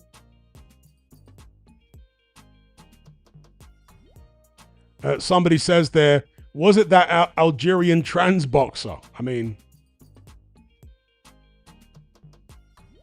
I can't make any assumptions here, but, you know, was she born a biological female? Green Entity. Again, big up for the super chat. Was she born a biological? Maybe she was. But in this day and age, you do have to ask the question. Because there are some quote-unquote female fighters out here that were not born females. Big up Gordon Dalglish for the super chat. He says, coach told me to go 100% on a female, and now she's in a coma, Hatman. Can't sleep at night now. What do you think, Hatman? So Gordon Dalglish, I don't need him to tell me this. He's obviously trolling.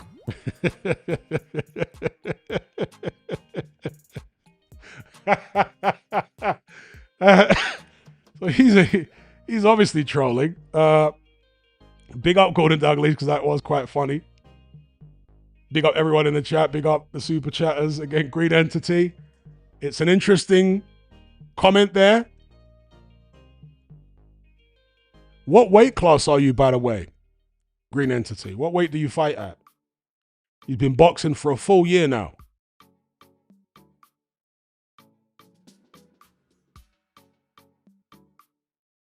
A big up Zach G for the super chat. He says, Hatman, what about Leo Atang and Matty Harris? I'm not going to be including their box records in this particular stream.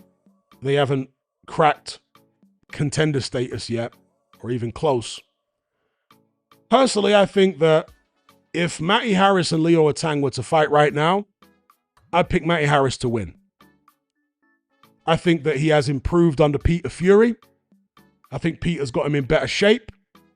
I think he's got him boxing more sensibly. When Matty Harris lost that fight to the Ukrainian journeyman, very tough journeyman, is it Dovyachenko? He was fighting with absolutely no due care and attention to anything. Very, very reckless, very, very immature, and he got himself stopped. He was clearly far too in love with his own punching power. Whereas Peter Fury over the past few fights has settled him right down, got his weight down, and has got him, as I say, fighting much more sensibly. Leo Atang is in great shape, but he's kind of fighting similar to how Matty Harris was fighting before he hooked up with Peter Fury. Rushing his punches, smothering his work, punching before he thinks, all that kind of stuff. Very, very green. There have been people asking my opinion about Matty Harris because he supposedly is Eddie Hearn's answer to Moses Itauma. Well, I am just here to tell you that Leo Atang, excuse me, not Matty Harris. Matty Harris is with the Sauerlands, excuse me. No, Matty Harris, Leo Atang, excuse me, is supposedly Matchroom's answer to Moses Itauma. Well, I'm just here to tell you that Leo Atang isn't even in the same universe as Moses Itauma at the age of 19 that Itauma was at the age of 19. Not in the same universe as far as development. Okay, Itauma was way more advanced than Leo Atang. Not even close. So Atang may be one for the future, but he has a long, long, long way to go. He isn't the prodigy that Moses Itauma is. I can tell you that definitively. That doesn't mean that he can't go on to be a world-class, maybe an elite heavyweight in the future. It's possible. Fighters develop at different rates. Lennox Lewis, despite only being 1 year older than Mike Tyson, developed much more slowly. Mike Tyson developed a lot quicker. He was a child prodigy. Lewis wasn't a child prodigy. So it may end up being like that with Atang and Itauma, we'll see. But as things stand right now, he's way off the pace as far as comparing him to Itauma, not even close.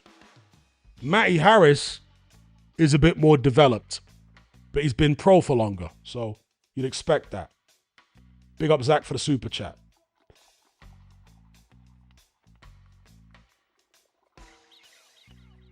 Have I ever sparred a female? No, I haven't. At the end of the day, I'm a heavyweight. In my prime, I was best part of 230 pounds, but I would range between the high 220s and let's say the high 230s. That was my weight range in my prime, and in my prime, I was ripped. You know, ripped to shreds.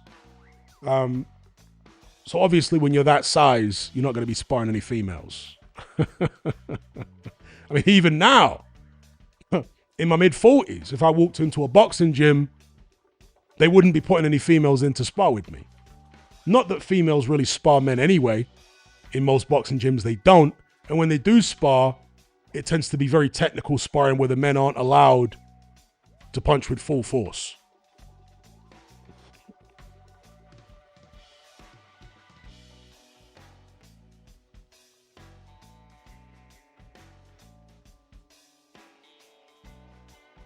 Shout out to the Green Entity for the super chat. He says, is there some females out there with PCOS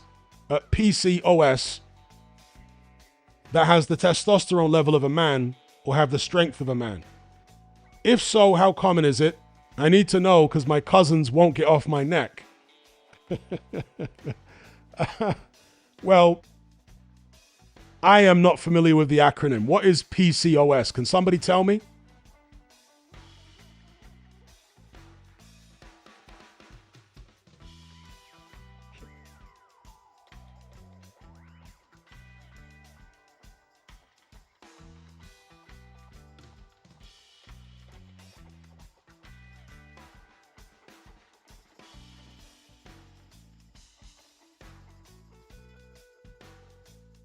Okay, polycystic ovary syndrome. I don't even know what that is. Let me look that up. Is that what they say that Algerian individual in the Olympics had?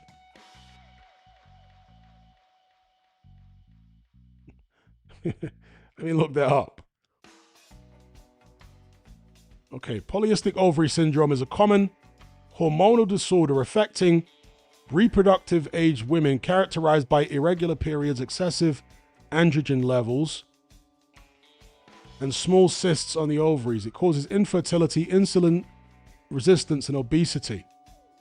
Treatment focuses on managing symptoms via lifestyle changes, medication, and fertility treatments. Okay.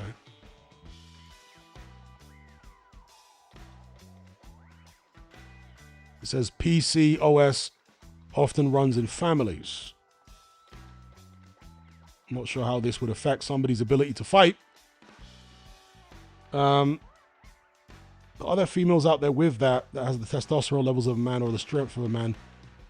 Well, put it like this. On average, females are far weaker than men. Far weaker.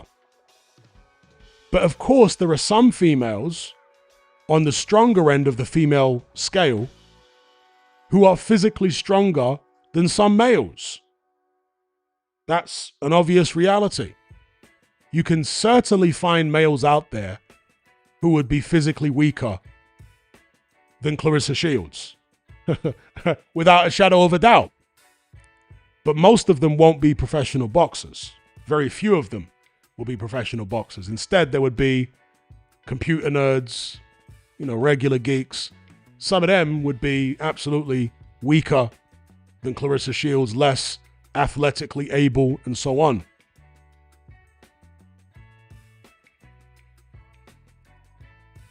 And there does appear to be, we know that testosterone levels have been plummeting in men in the Western world. We know that. I'm also going to guess that testosterone levels have been rising in women in the West, simultaneous to testosterone going down in men. Big up Green Entity for the super chat. He says he needs to get his cousins off his neck. That's the best I can do.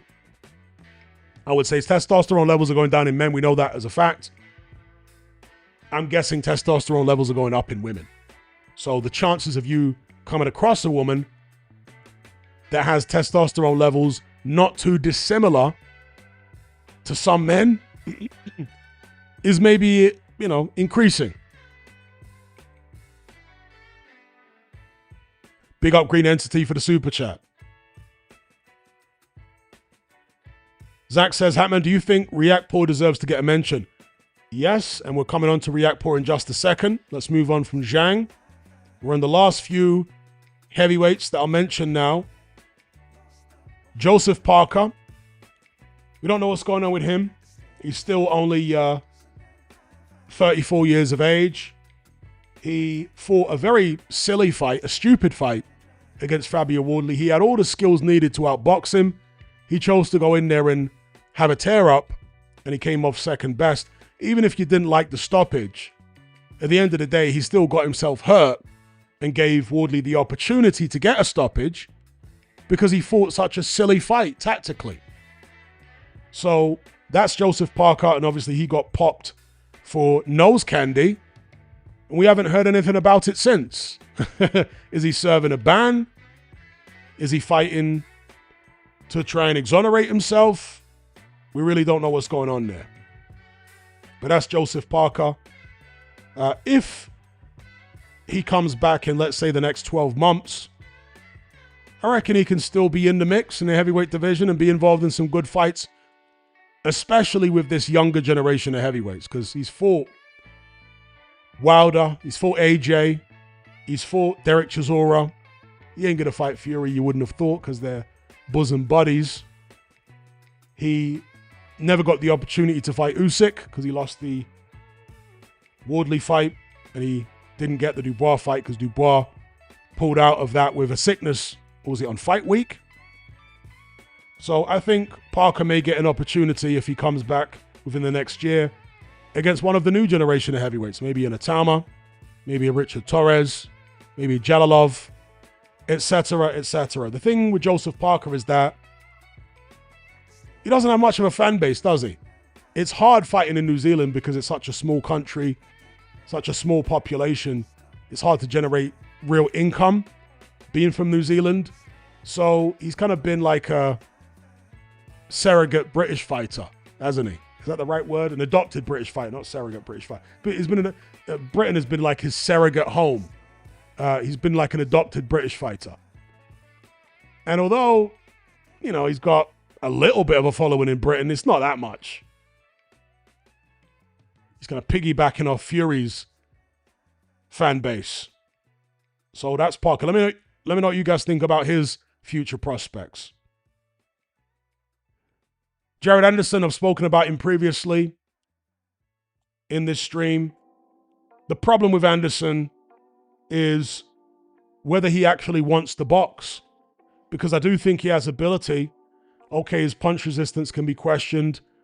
His defensive ability can certainly be questioned. But his heart can't be questioned. His athleticism can't be questioned. Up until the Bakoli fight, his stamina couldn't be questioned. He's shown great stamina, great work rate. But his mindset is very, very concerning. This is a guy who a couple of years ago said that he wanted to retire by the age of 27, that he didn't really like boxing. He just saw it as a job. He wasn't particularly interested in winning titles. He just wanted to make money. Those are not the kind of things you want to hear from a fighter if he's actually going to go places. And these are all things that Jared Anderson has said. The Martin Bakoli defeat seems to have completely obliterated his confidence, because in the comeback fight that he had against an obscure Greek heavyweight. I mean, how many times have you heard of a Greek heavyweight in professional boxing? An obscure Greek heavyweight. His performance against that guy was absolutely appalling. He won the fight, but he just looked terrible, completely disinterested. Even the way he was talking in the corner was very indicative of a fighter who just didn't want to be there. And so unless he can get his head in the game, we can pretty much write Jared Anderson off. If he somehow can get his head in the game and grow up and mature, you know, one of the other things I didn't like to see from Anderson was after his fight with Charles Martin, which was tougher than he expected it to be, clearly, there was a moment after the fight when he was in the dressing room, the locker room, when the camera caught him crying in his mother's arms like a baby. And this is after a fight he'd won. But because of the fact he'd been hurt in the fight several times, it was so emotionally traumatic to him that he was crying in his mother's arms like a baby after the fight. The camera caught it and then switched, you know, quickly. I guess a member of the team said, "Don't film now." And I looked at that and thought, nah, man. You didn't even lose the fight. You didn't actually get dropped. You had a bit of a rough fight against a veteran in Charles Martin, and now you're bawling your eyes out in your mother's arms? Like, what's wrong with you? It's not that deep, bro. It's not that deep. I'm not saying there are no circumstances in which a fighter can understandably cry, but those circumstances weren't it. That's all I'm telling you. If you have a bit of a rough fight with Charles Martin, you don't need to be bawling your eyes out in your mum's arms afterwards, especially if you got the victory. Nah, bro. I mean, even before the fight, when he was talking to Roy Jones Jr., and he was talking about the pressure of boxing, he just randomly burst out crying. Very, very off.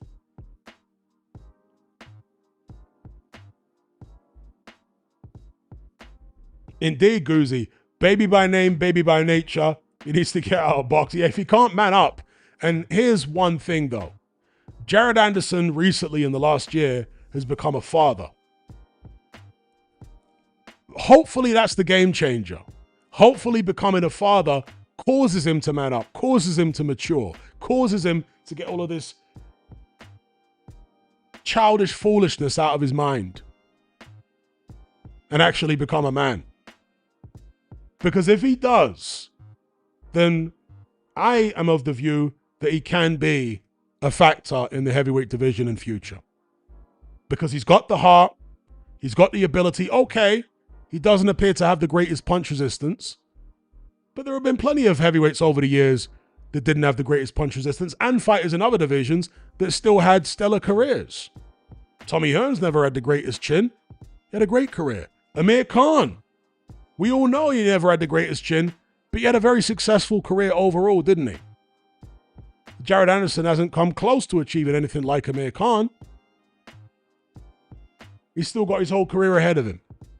So even if his punch resistance ain't the greatest, the other aspects of his game, where there are holes like his defense, that can be rectified as long as he gets his head in the game. So I hope that Anderson does get it together, because I think if he does, he'll be a very good addition to the heavyweight division moving forward. I think there is talent there.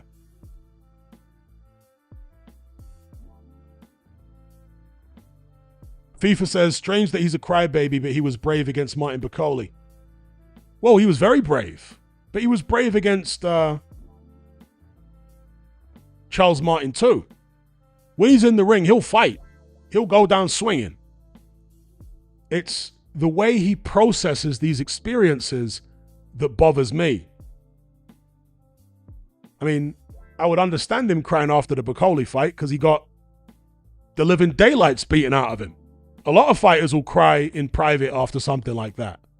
It's a very emotional experience being beaten up like that and knocked out in front of thousands of people. So, you know, if he cried after that, I wouldn't have, said anything negative about it. If he cried privately, I totally understand it. But the Charles Martin fight, nah, bro. You didn't get dropped. You won the fight. Okay, there were a few hairy moments, but you're in the locker room afterwards, bawling your eyes out like, what are you doing? So he just seems a bit neurotic to me. That's the best way I can describe Jared Anderson. Seems a bit neurotic. He blows situations way out of proportion in his head. And that's a problem. Okay, maybe he needs to see a psychiatrist or something about that.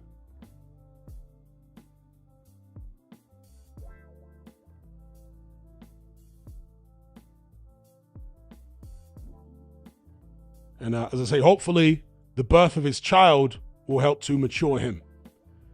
Anyway, on to the last few fighters that I'll mention here. Deontay Wilder, former WBC heavyweight champion, 40 years of age now, 45-4 with one draw, 43 of his wins by knockout. Returned to winning ways.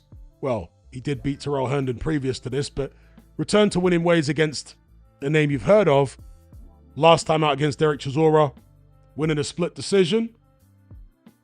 The narrative on this fight is quite laughable because the Wilder fans and even some neutrals, who I guess were caught up in the moment, are pushing the idea that it was a complete whitewash, that Wilder dominated the Chisora fight from start to finish, and it really wasn't particularly competitive, and Chisora was very lucky to last the distance, and that the judge was against Wilder, and the referee was against Wilder, the judges were against Wilder. This is the narrative they're pushing. The reality is quite different. The reality is it was actually a very competitive fight. It was a close fight, genuinely. Derek Chisora outlanded Deontay Wilder in the fight via CompuBox. Check it out for yourselves. Wilder only scored one legitimate knockdown, which was in the 8th. The one that occurred in, the 10th or 11th was not a real knockdown. So that was something that went in Wilder's favor. Also, the point deduction from Wilder for pushing was completely justified. At the time, I thought it weren't justified because overall, I would say, yeah, the ref was biased against Wilder because there was a moment when Chisora's team got in the ring and that's a disqualifiable offense, but the referee let it go. There was another moment when Chisora was knocked out of the ring in the 8th when a member of his team, Ruben Tabarez, helped push him back in the ring. That's another disqualifiable offense. Referee let that go too. So there's no doubt that the referee was on Chisora's side, in my opinion. But when it comes to the point deduction for pushing, no, Wilder deserved that. Because if you notice, after he drops Chisora then gets up, goes back into a corner. Wilder comes in and there's that silly moment where he's hoping for a viral clip where he tells Chisora that he loves him and then knocks him out with a right hand. That's what he was hoping for. So he hesitated to throw it because he was seeing if Chisora would try and counter with a big right hand. Chisora didn't. Then Wilder said, "I love you," and threw a big right hand which missed. He was so embarrassed by the fact that the right hand missed that he then literally took both hands and shoved Derek Chisora out of the ring. Fact. That is why he got the point deducted, folks. Okay? For blatant shoves like that. Shoved the man out the ring. Go watch it back now. That's what he did. So, having watched the fight back a second time, that's when I realized, no, the point deduction was actually justifiable for Wilder. And Wilder was actually lucky to not get more points deducted for excessive holding. Because although Chisora did some holding too, the majority of the clinches that I saw were initiated by Deontay Wilder. So I think he was lucky not to get at least a warning, like a 3 strikes and you're out type warning for the holding. In the end, he got a point deducted for pushing Chisora out the ring. So, yeah, the reality of it is that, okay, Wilder landed the more clean, effective punches. He didn't land more punches overall. Chisora landed more punches. But I would agree that Wilder landed more clean, effective punches. And for that reason, I had no issue with the result going to Deontay Wilder on a split decision. I personally scored the fight for Wilder as well.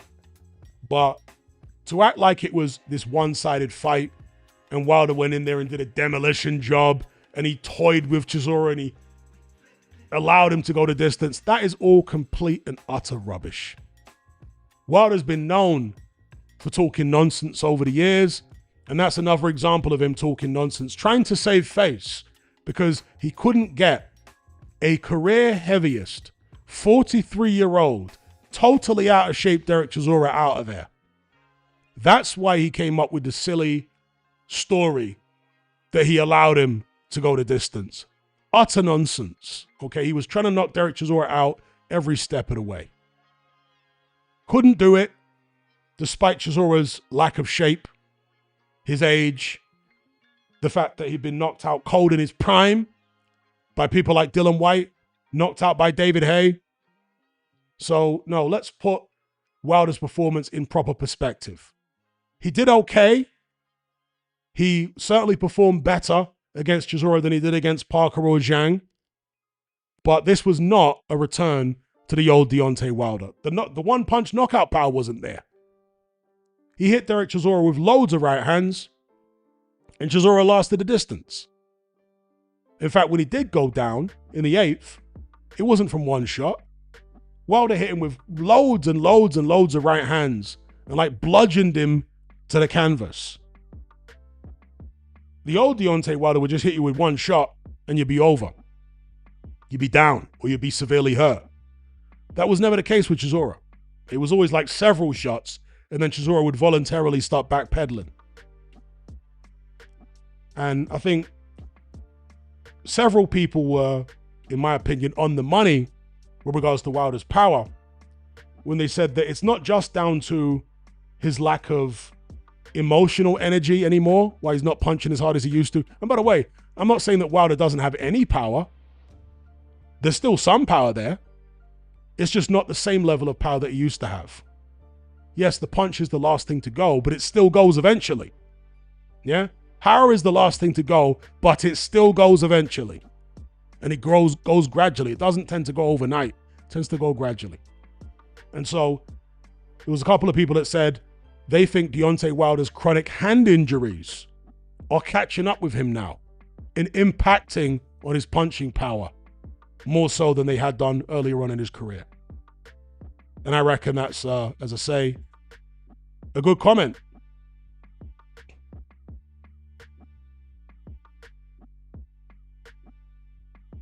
I reckon Wilder's hand issues may well be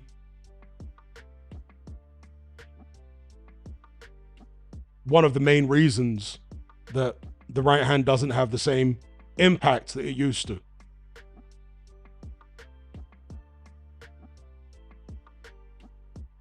King Khan says it doesn't have the same snapping power or sound.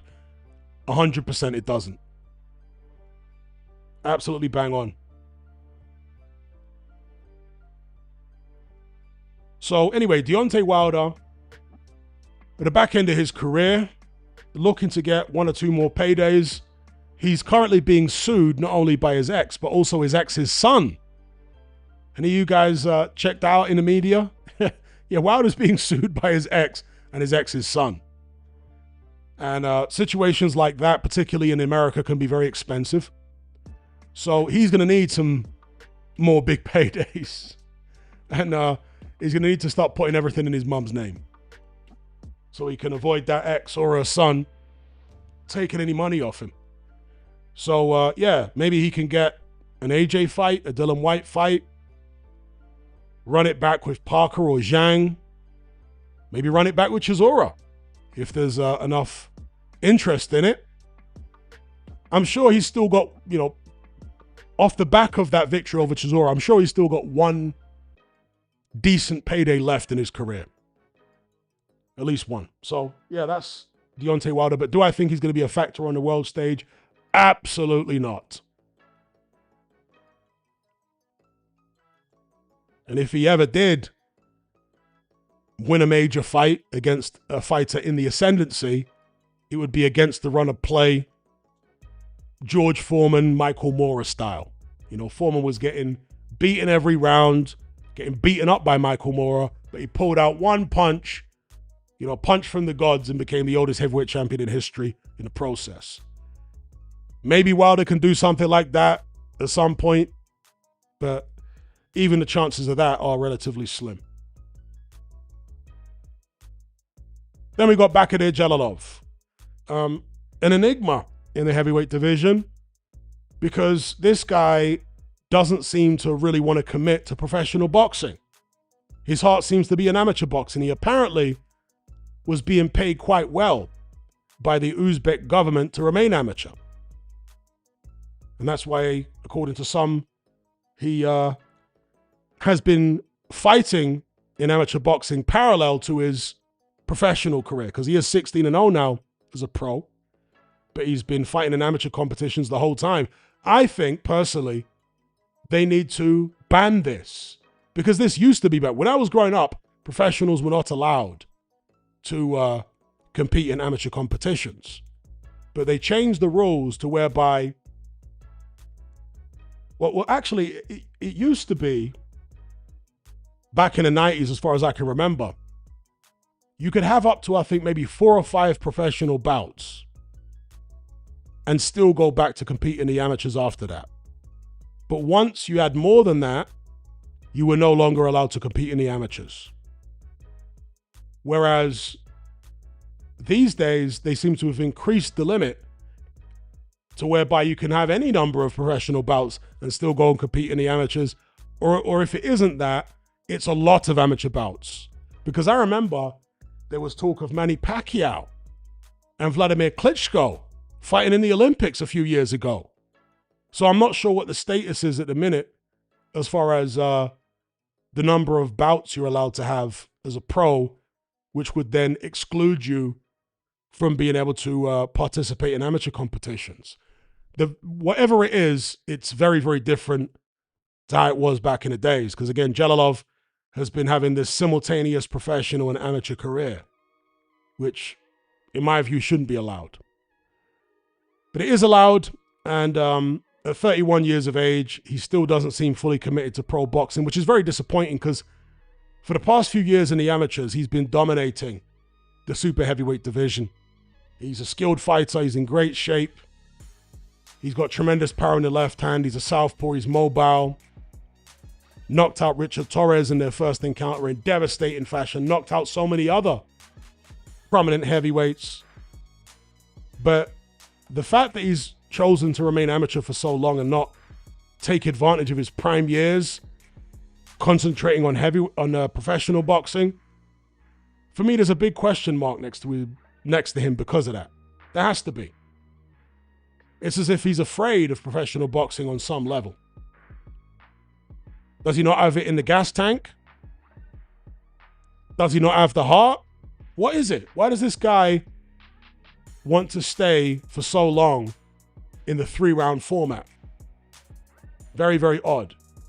If he can find the ambition, the heart, whatever it is, to fully commit to professional boxing and leave amateur boxing behind, then he's going to be a serious problem in the heavyweight division. Because he has all the credentials, he has all the skills, he has the power, he has the speed, he has the athleticism, he has the mobility. But does he have the intangibles? That's the question. We'll see. Let me know what you guys think in the comments about Bakhodir Jalalov, double Olympic gold medalist at super heavyweight. 31 years of age, from Uzbekistan, 6'7", 81-inch reach. Weighs in the high 240s, low 250s for most of his fights. I heard that he was going to fight on an undercard. There was somebody in the live chat over the past couple of days that said he was going to fight on some major undercard. I forget which one it was now. It hasn't been confirmed yet, I can tell you that, because you're looking at his BoxRec page right now, and there are no fights scheduled. His last fight was an unimpressive performance against a tough Eastern European guy. Might have been a Russian. I did watch that fight.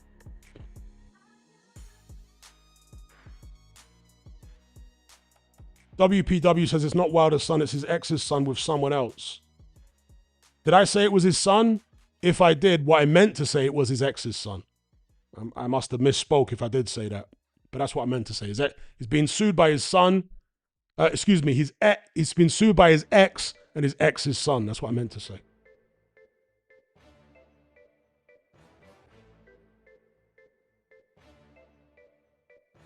So moving on from Jalalov. Okay, Dominica says, no, I did say it was his ex's son. Okay. Thank you, Dominica. So moving on to the last two heavyweights that I'll mention here. Richard Riakporhe. It's funny how things change, isn't it? Because up until the last week or so, maybe even, let's say the last 3 or 4 months, I would have thought that Lawrence Okolie was going to have a better heavyweight career than Richard Riakporhe. But Okolie has gone on to balloon up in weight. He can't seem to keep away from the buffet table. Maybe he's been eating all his food at his restaurant in Dubai. He performed poorly against Ebenezer Tete. And then he's gone and failed a PED test. So things have gone very downhill for Okolie, but they've been going uphill for Mr. Richard Riakporhe. He's looked much better so far at heavyweight than he looked at cruiserweight, at least towards the back end of his cruiserweight career. Not that his opposition has been amazing at heavyweight so far, it hasn't been, although it was a step up against Jamie Shakiva for the British heavyweight title. I thought he performed very, very well. I saw improvements in Riakporhe, actually. One of the improvements I saw was in the hand speed. Another improvement I saw was in his ability to deal with the nerves on the big stage. Because for me, he froze in both Chris Billam-Smith fights, actually. It's just that in the first Chris Billam-Smith fight, Smith himself was just getting acclimatized to the big occasion and tough, grueling fights like that. Riakporhe was able to get the better of it over the long haul. But for me, Riakporhe kind of froze even in that fight. He wasn't getting his punches off. He was grimacing every time he threw the right hand. Same in the rematch with Chris Billam-Smith a few years later, which was for the cruiserweight title. Riakporhe just seemed to completely freeze on the big stage. But against Jamie Shakiva, which wasn't a world title, but it was a British title on a big show, on the undercard of Fury Makhmudov, there was none of that. Riakporhe was getting his shots off fine. He wasn't grimacing every time he threw the right hand, like having to force his punches out. No, everything was flowing. And this is despite the fact that Shakiva really tried to spoil after he got hurt in the first round. But Riakporhe didn't get frustrated. He stuck to his guns.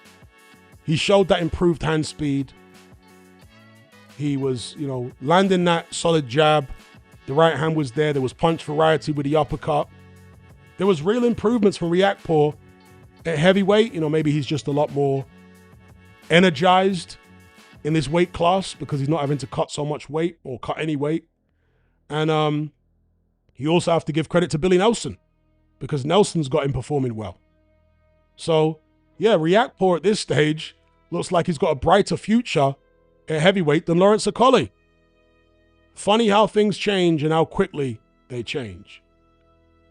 What do you guys think in the comment section below about how far Riakporhe can potentially go? Again, he's up there in age. He's 36. We tend to think of him as a young guy because he doesn't have that many fights, but he's actually not particularly young. He called out Johnny Fisher, which to me was a bit of a head shaker. Okay, it's a money fight, but it's a very, very easy fight. That would be a step in the wrong direction as far as career progression. With 36 years of age, forget about the Johnny Bosches of the world. You need to be challenging top 10 contenders. I'd like to see Riakporhe versus Itauma. I'd like to see Riakporhe versus, you name it. Any of the guys that I've already mentioned are the top 10.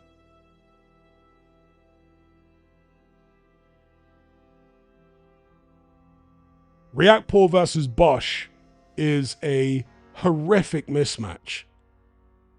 Riakporhe versus Atalaya, I'd like to see that. That's a good fight. Yeah, somebody just mentioned it there. Stu the Q says, Riakporhe versus Atalaya. Yep, I co-sign it. I'd like to see that fight. Yeah, Riakporhe versus Huni. That would be a natural fight to make. Match the winners of those two heavyweight fights that happened on that card. Yep. Yeah, great suggestion. Riakporhe versus Huni. Those are the fights you should be looking at, not Johnny Bosch.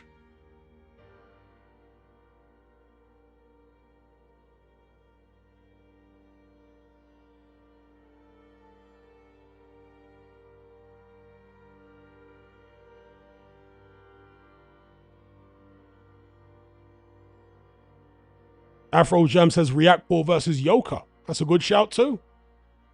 Yep, I like that fight.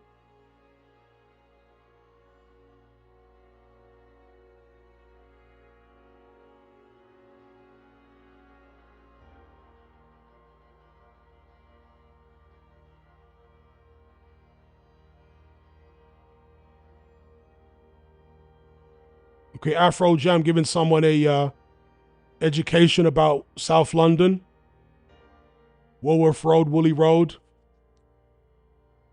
Yeah, Riakporhe ended up getting stabbed as a teenager on the Aylesbury estate in Woolworth, which was one of the more notorious estates back in the days in South London.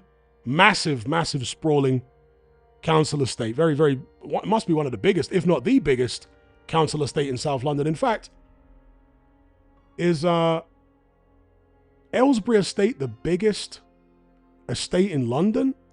Like council estate? A council estate is what Americans call a housing project, okay? Because sometimes Americans get confused when you use the term estate. They think it's some kind of mansion, a country manor mansion or something. No, in the UK, there are those kind of estates too, but a council estate is a housing project. And Riakporhe was stabbed on Aylesbury estate as a teenager. I'm not sure if he's actually from there. Maybe he's from there. Maybe he's actually from that estate. But yeah, he may well be from the Woolworth area. And Woolly Road, as Afro Jam called it there, that's what it's known by in South London, Woolly Road. That used to be one of the most notorious roads in South London. There were shootings there all the time. Stabbings and shootings all the time.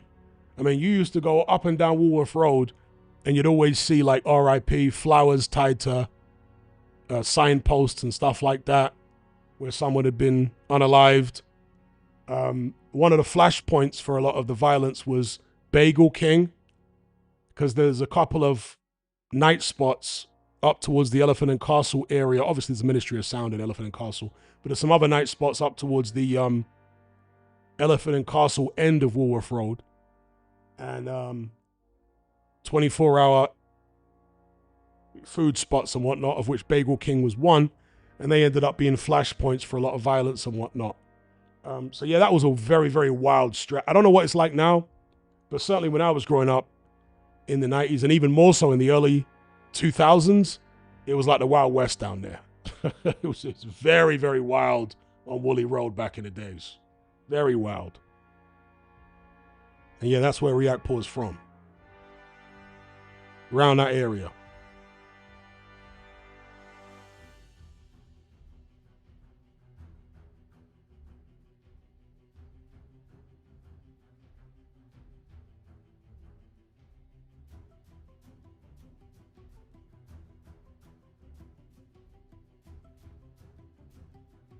Shout out to FIFA Junior. He says, off topic, what's your opinion on dogs? I love them. My opinion on dogs. Well, their loyalty is to be admired.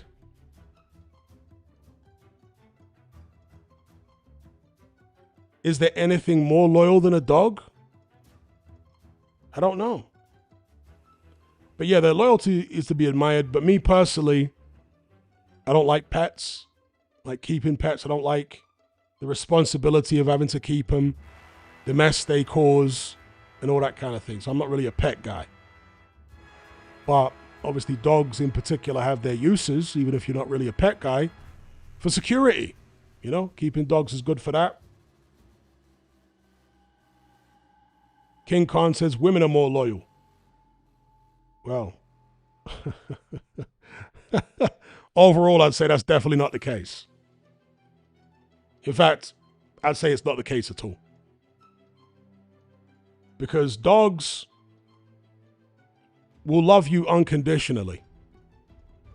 And there really is something quite touching about the love that dogs have for their owners. You know, it is actually quite a touching thing. Dogs will literally sacrifice their lives to save their owner in many cases. I'm not saying all dogs will do it, but many dogs will do it. They will sacrifice their life in order to save the owner. And that's a very touching thing.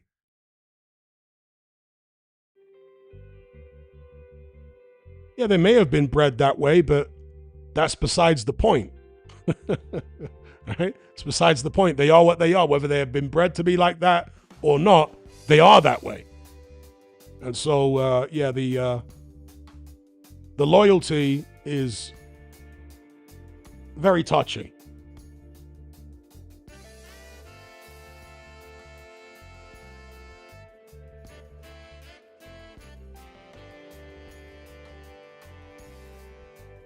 Matt says, a dog is a small part of our world, but to the dog, you're their whole world. Exactly that. Yeah, I don't like cats. I mean, again, I don't keep pets, but if you were to get me to choose a dog or a cat, I'd definitely choose a dog.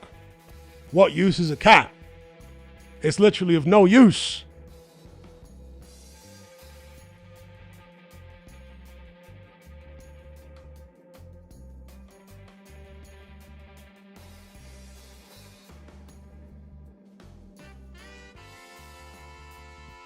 I'm a practical person, you know.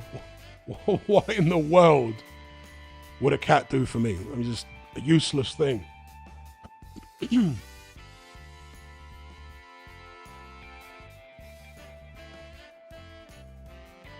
Encircle says, without cats, our cities would be infested with rodents. Well, the cities are infested with rodents, and the cats really don't do much about it, to be honest.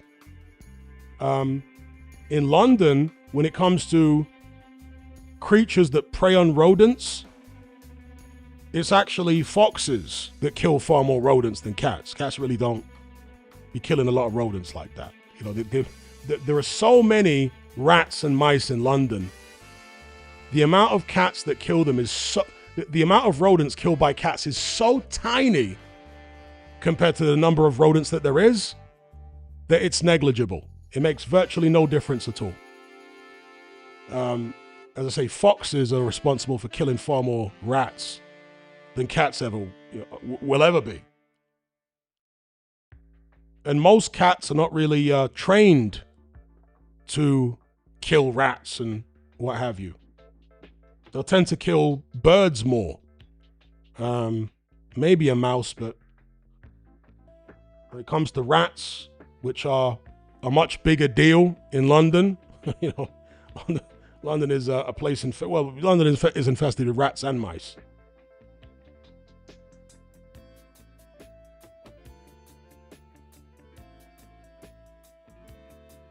And dogs, of course, are much better at eliminating rats than cats are.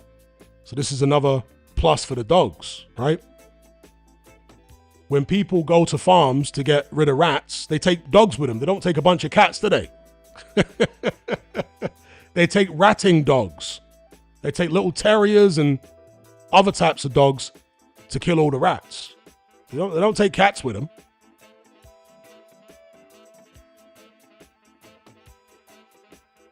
Jack Russells are great at killing rats. Far better than cats are. I mean, you can train a cat to kill rats and kill mice, but they won't be anywhere near as prolific at killing rodents as a trained dog will be. Trained dog will cut through a whole colony of rats like a knife through butter. And a dog will kill a rodent much quicker than a cat will. Dog will kill fast. Once it gets hold of that mouse or the rat in its jaws, it will thrash around and kill it very quickly. No, Encircled, you are just wrong. No, you're very wrong. You're very wrong. Most cats and most dogs are not trained to kill rodents, okay? But when you have, and most cats don't kill many rodents relative to the amount of rodents that exist in a particular metropolitan area. The impact that cats have on rat numbers or mouse numbers in a place like London is infinitesimally small. If you take cats away, you're going to make virtually no difference to the rat population or the mouse population in London, because there's just so many. But when it comes to trained animals, like a trained ratting dog versus a trained ratting cat, there is absolutely no comparison between the efficiency of a ratting dog and a ratting cat. A trained dog will kill way more rodents than a cat will. That's just a whole fact. If that weren't the case, then professionals who get paid to go out to farms and get rid of rats there, they'd take a bunch of cats with them. They don't do that. They take dogs because dogs are far better and far more prolific when it comes to killing rodents.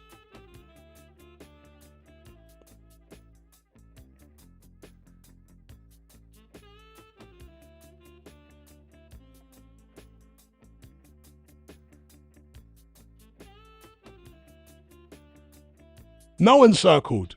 Cats kill a tiny percentage of rodents, okay?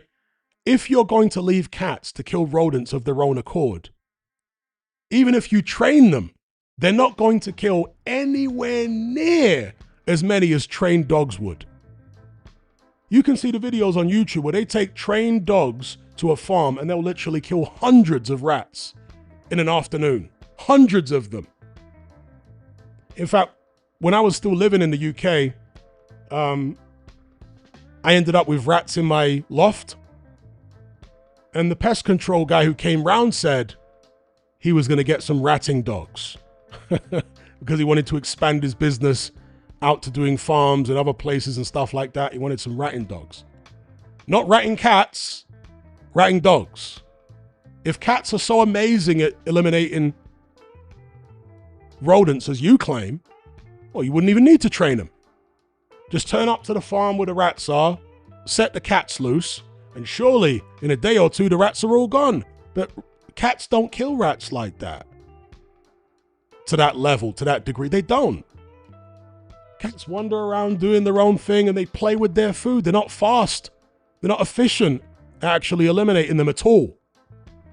You look at the videos of cats actually fighting with a mouse or fighting with a rat. It's like a standoff and they're messing around. And whereas with a dog, when it goes in to get rid of a rat, it's snuffed out immediately in seconds. No, you are simply wrong, Encircled. You're totally wrong. I know you love cats, but you're totally wrong. And you seem to be missing the point. The reason that people use dogs to eliminate rodents is because they're much quicker at doing it and much more efficient at it. That's the reason. Otherwise, they would use cats. There is no better way in terms of using an animal to eliminate rodents than a trained dog. It's facts. It is a complete 100% fact. You can't set a bunch of cats loose and it's all of a sudden, and they're all, if you take 10 ratting dogs to a farm and 10 cats to a farm and set them loose, who's going to eliminate more rodents? Like, be realistic. It's definitely not going to be the cats. It's definitely not going to be the cats.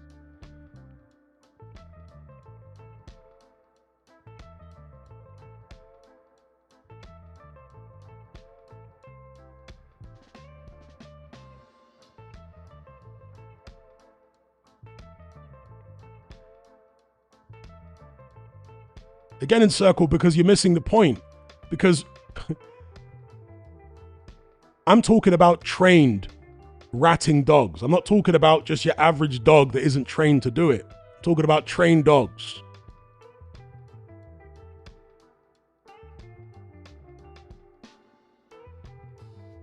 Without being trained, yes, cats will kill more rodents. But the number of rodents that they kill of their own accord is tiny in comparison with the number of rodents that actually exist. It's infinitesimally small compared to the number that exist.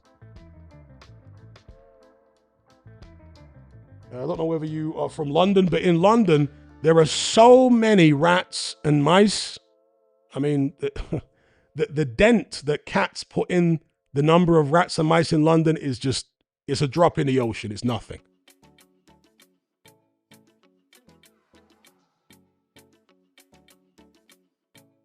Oh, excuse me, somebody sent me a super chat. I'm here bloody arguing about rats and Rats, cats, and dogs.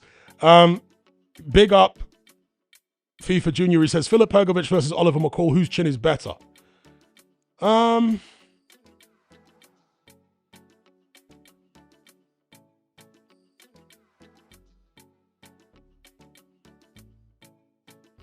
I'm going to go with McCall. But I wouldn't be surprised if Hrgovic is in the same ballpark as McCall. But I'll go with McCall. In professional fights, McCall withstood the power of Lennox Lewis. Frank Bruno. He sparred Mike Tyson for many years, but he never fought him in the pros.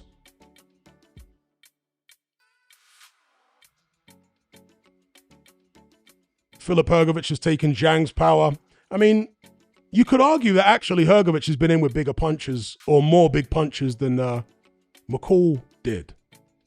Because off the top of my head, how many big punches did McCall fight really as a pro? Bruno and Lewis, other than that, I'd have to remind myself by looking at his box rec, which I will do now. He fought Larry Holmes when he was way past his best, but Larry Holmes wasn't a massive puncher. He fought Bruce Seldon. He fought, God, what was that guy called? Francesco Damiani. Let me have a look at his record again here. He knocked out Henry Akin one day. But how many real big punches did McCall actually fight? Good question. Let me see here. So yeah, Lennox Lewis, he lost to him in the second fight. Henry Akin one day I've mentioned. Oleg Muskayev was a decent puncher. He stopped him in a round. Frank Bruno, I mentioned him. Lennox Lewis. That's interesting, you know. I would say, on reflection, and he did fight Buster Douglas, and Buster Douglas could punch pretty good on his day. On reflection, I would have to say Hrgovic's chin has been hit by more big punches than McCall's chin was hit by. And McCall had a lot more fights. So, Oliver McCall actually fought last year. The guy's still active at the age of 61. Isn't that crazy? McCall had a total of 78 bouts to date. And in all this time, last I checked anyway, even at the age of 61, McCall has never taken a count. That takes some doing. Yeah? Especially when you reach into your 40s, 50s, 60s. Low-level fighters should be dropping you by that point. McCall still hasn't been dropped. That is crazy. 61 years of age, 78 bouts. Never taken a count. But again, what I would say is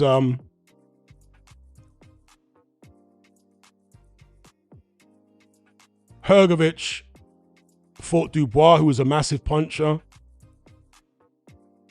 Zhang, massive puncher. Adalai, I would say, is a very good puncher. Joyce is a pretty good puncher. And nobody's been able to put Hrgovic down yet. So I reckon he's in the ballpark with McCall, at the very least. He's there.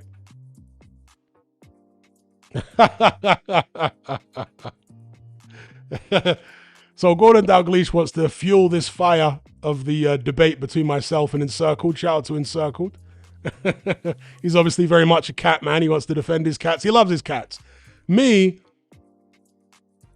I don't keep pets. But just objectively speaking, I don't buy the whole idea that cats have much of an impact on rodent numbers, at least not in London. I don't know about in the countryside and all that, but in London, there's too many rodents for them to have any impact. And, you know, cats don't do much. They're not that prolific. If you've ever seen a cat actually tackle a rodent, particularly a rat, they just mess around and it's, no. But when you see trained ratting dogs, there's no messing about. There is no messing about. Who has a better chin, cat, dog, or rat? I'd probably say it depends on the breed, right? Depends on the breed of dog. Depends on the breed of cat. If you get like a tough breed, you probably go with a dog, you know? If it's like a fighting dog, like a pit bull or something, surely it's got to be the dog. Actually, yeah, Nick Klaus says it's got to be the rat, pound for pound. Maybe, I mean, rats are tough. They always used to say, I don't know how true it is, but they always used to say that if there was a nuclear holocaust, the only two, or among the only two forms of life that would survive would be cockroaches and rats.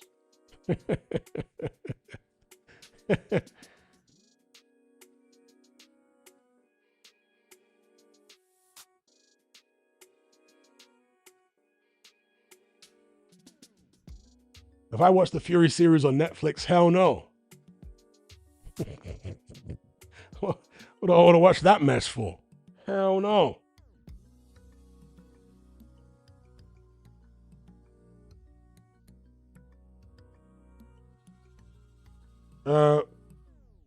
No, you're misremembering the fights there, Cole. Is it Cole?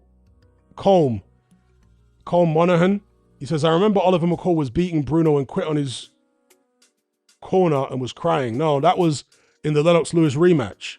And he wasn't beating Lewis. He was being beaten by Lewis. And then he had some kind of crack-induced mental breakdown. He started crying. He refused to punch back. And then he was basically disqualified. He didn't actually quit. He was disqualified. Well, you could say he quit because he refused to punch back. But officially, it went down, I think, as a disqualification. Because McCall just wouldn't throw any punches and the referee stopped the fight. Against Bruno, he lost on points.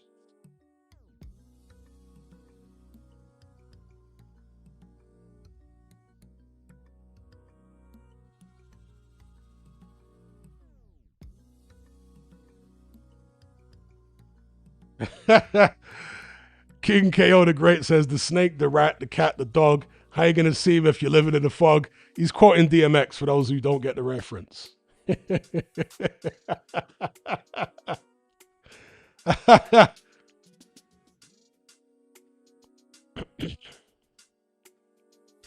And that's one thing, you know, Encircled is obviously very passionate about his cats. Afro Jam is very passionate about his dogs. People are passionate about their pets.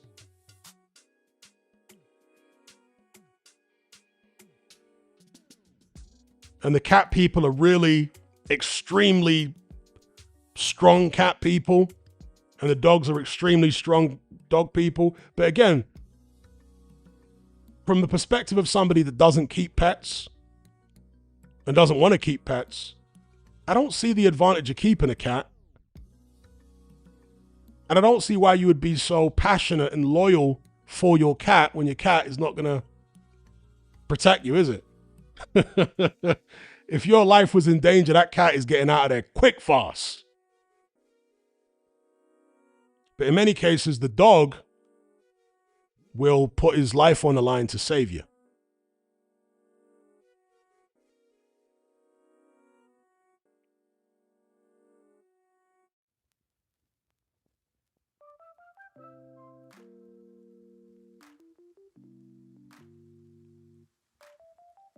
All right, anyway, the final heavyweight, who we don't need to talk much about on this list, Lawrence Okolie. His career might be over if he can't come up with some very compelling evidence that whatever substance ended up in his sample unintentionally or by way of contamination or mistake or whatever the case may be. He better have some amazing evidence. Otherwise, his career, as I say, may be effectively over because he could be facing a ban. 2 years, maybe 4 years, if they really want to throw the book at him and make an example of him. And because he isn't particularly valuable to any promoter out there, he's the kind of guy who they might want to make an example out of. Because they're not really going to fall out with any, and I'm talking about the British board now, they're not really going to fall out with any promoters if they make an example of this guy. He's not exactly a big ticket seller, is he? And so even if he, let's say, served a 2-year ban and came back By then he'd be 35, 36. And he was never a fighter that was popular with the fans, nor a fighter who had many other heavyweights or even cruiserweights when he was in that weight class lining up to fight him for two reasons. One, you're not going to get paid much to fight him, and two, he's dangerous. If you add to that mix potentially a convicted drug cheat as well, there'll literally be nobody that wants to fight him. Never mind the fact that he's dangerous, they can just say, it's got nothing to do with him being dangerous, he's a convicted drug cheat, I don't want to fight him. Plus he doesn't bring any money to the table, he's got an awful style. This is what they'll say. So Lawrence Okolie really is fighting for his career right now. I personally hope that he didn't deliberately put that substance in his system, because I'm one of the few people, maybe I'm sick, but I'm one of the few people that's actually quite interested to see him fight at heavyweight. Maybe I'm a sick individual. But yeah, I was looking forward to the Yoka fight, actually. And I think he was looking a lot more fan-friendly at heavyweight. You know, the Tete fight aside, when he came in ridiculously overweight, he was looking a lot more fan-friendly at heavyweight than he had looked at cruiserweight. So I hope that he hasn't done anything and that it is all just a big misunderstanding and that he'll be exonerated. But if I had to guess, I expect that probably won't happen. I think he'll probably get a ban. And that may well be the end of him.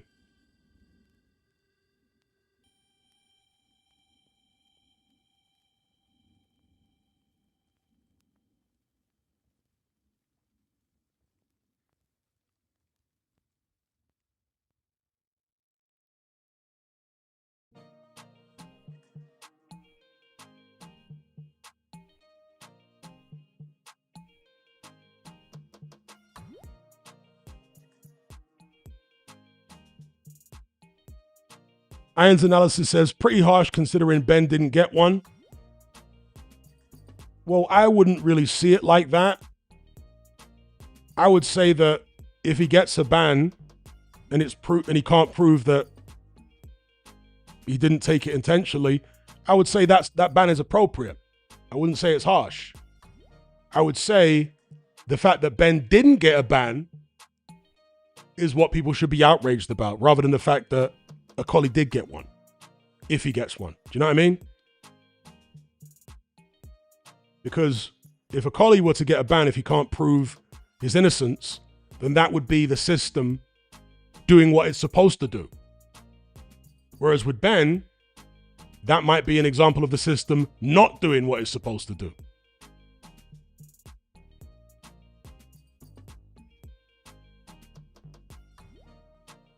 Because with Conor Benn, you know, he was allowed to fight again because the National Anti-Doping Panel overruled UKAD and the British board and lifted the sanction against him. To this day, Conor Benn has not disclosed why they did that. He has not disclosed on what grounds they did that, and he does have the ability to do that. He's not bound by confidentiality. Everybody else is. Meaning, if somebody with knowledge of the situation were to disclose why Conor Benn's ban was lifted by the National Anti-Doping Panel, Conor Benn could sue them for breaching confidentiality. Yeah, he could sue them. But if he disclosed, nobody could sue him. He's the one imposing the confidentiality. That's what some people don't seem to understand. Ben's the one imposing it. All these people in knowledge of why Conor Benn's ban was lifted are basically bound by confidentiality. They are sworn to secrecy and silence under pain of legal action from Conor Benn. That's the actual situation.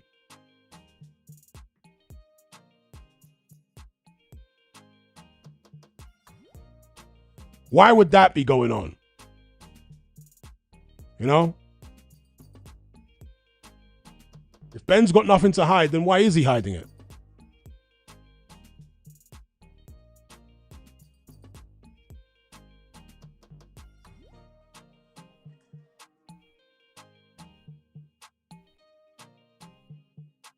Dominica says, I see a colleague going to Zuffa after serving a ban. Depends where Zuffa are at that point, you know? If they're in a similar position to where they're at right now, then yeah, they'll probably take him. But if they're in a really strong position, then they might say, no thanks. We don't need him.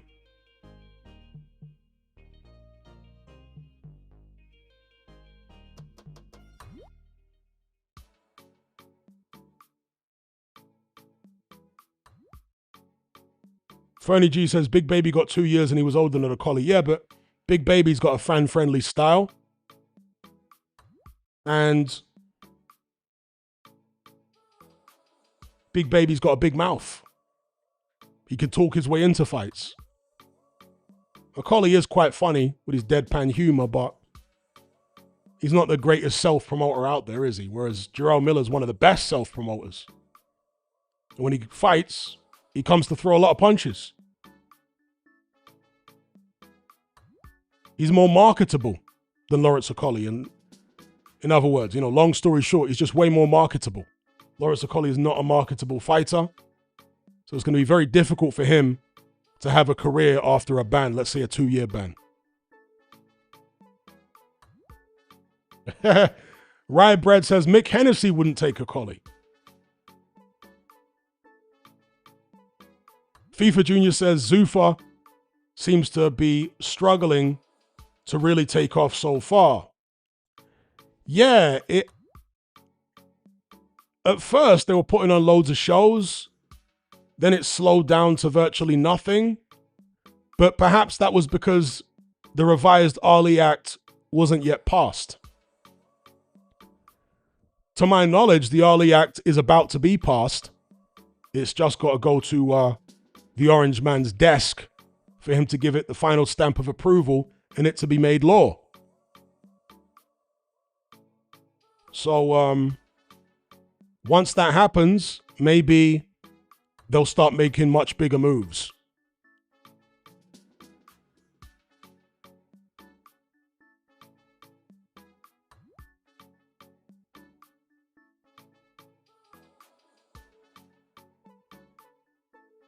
Omar says, do you think Dana got cold feet about fighting Hearn? He probably did. He probably did. Because for Dana White to fight Eddie Hearn, Dana White's like a decade older than Hearn, right? For him to fight Eddie Hearn and lose would be way more damaging than for Hearn to fight Dana White and lose, because of the image that both guys have created for themselves. Eddie Hearn has never projected a tough guy image. Eddie Hearn often says, I can't fight, I'm useless, this, that, and the other. He's very self-deprecating. I mean, he bigs himself up a lot as well, but there are plenty of times when he's self-deprecating, at least when it comes to his ability to fight. And even his intelligence level.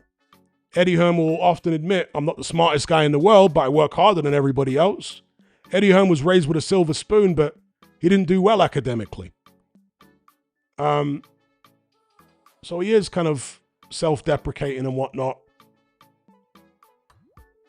Whereas Dana White comes across as a wannabe tough guy. That's his whole image.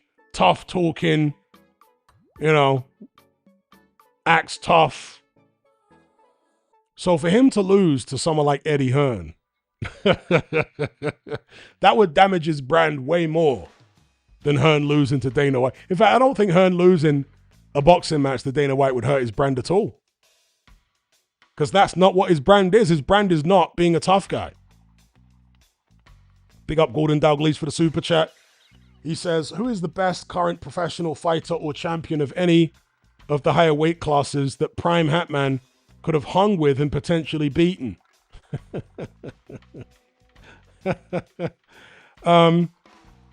The sensible answer is none of them.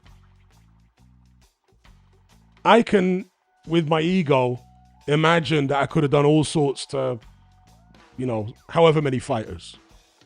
But I never got in the ring, in a professional ring. I had some amateur fights. I never had any professional fights. So I never proved it.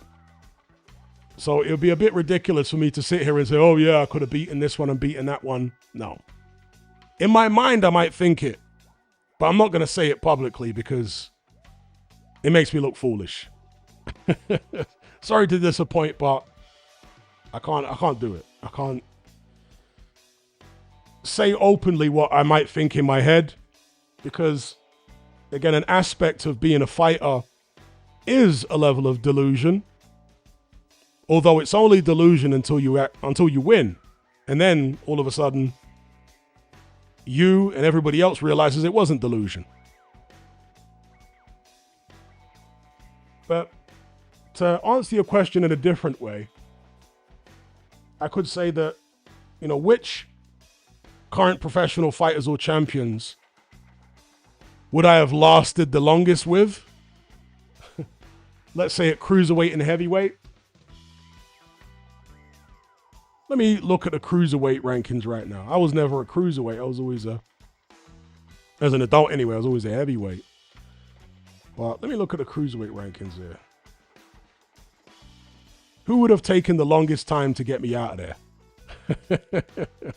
That's a better way to phrase it. Let's have a look.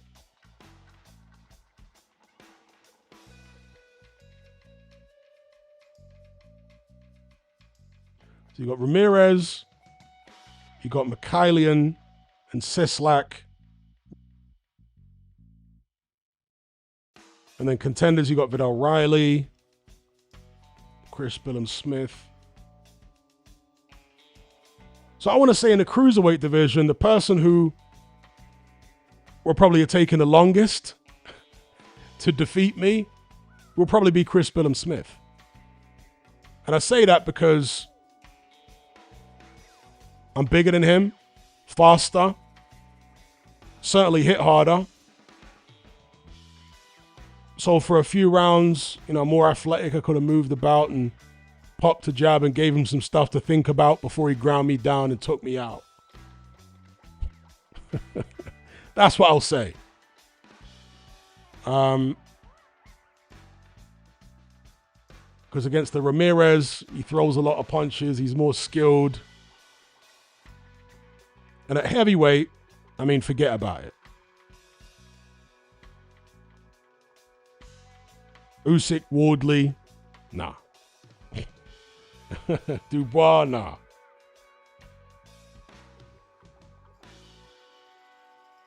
Of all these top 10 guys, which heavyweight would I have lasted the longest with? I don't know, maybe Hrgovic, because he doesn't hit as hard as the other guys. Pero, both of the Pero brothers, because they ain't that good.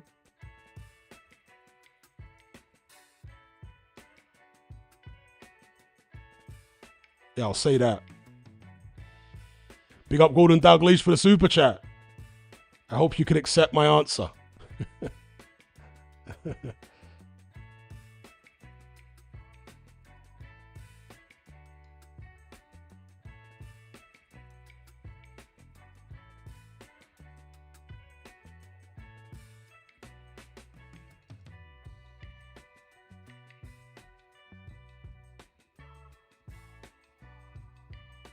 Matthew Jones says, why was Dr. Sajjad in Partridge's dressing room? Was he in Partridge's dressing room for which fight? And by the way, that Dr. Sajjad was actually a member of my Facebook group back in the days. He used to comment fairly regularly and join in conversations and whatnot. That Dr. Sajjad. Yeah. Small world, isn't it? He was actually a member of my Facebook group back in it. My Facebook group had loads of members, including loads of professional fighters. Malik Scott was a member of my Facebook group back in the days. Just to put things in perspective.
No, I don't have a Facebook group anymore. I used to.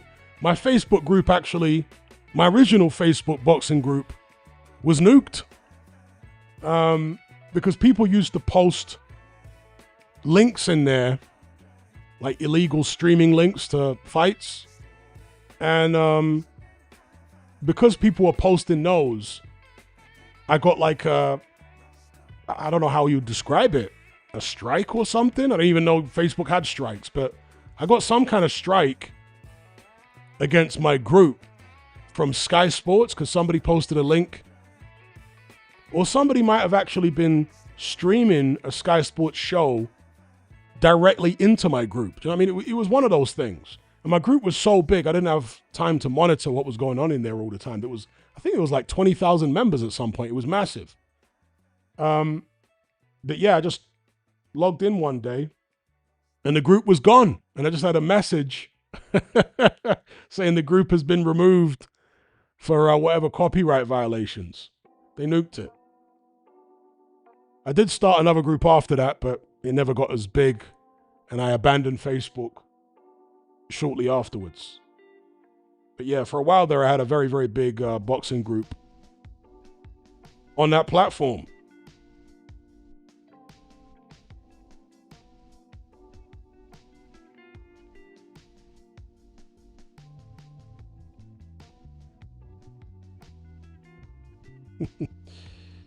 And just a bit of trivia here, in case Encircled is still listening. Big up Encircled, I know he loves his cats. This is a bit of trivia. I'll throw this over to the live chat. How many cats do you think there are in London? Can anybody guess what the estimate is for the number of cats in London?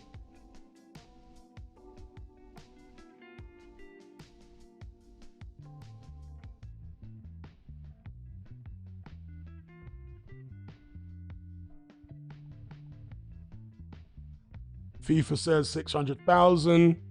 King Khan says 100K, 500K, nah, 400K. Fernie G says 10 million. Nowhere near 10 million.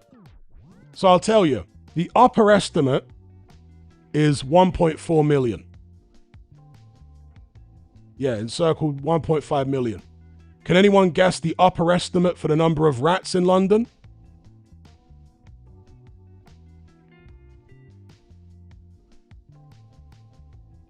So we're talking about, at the most, 1.4 million cats in London. Upper estimate. How many rats?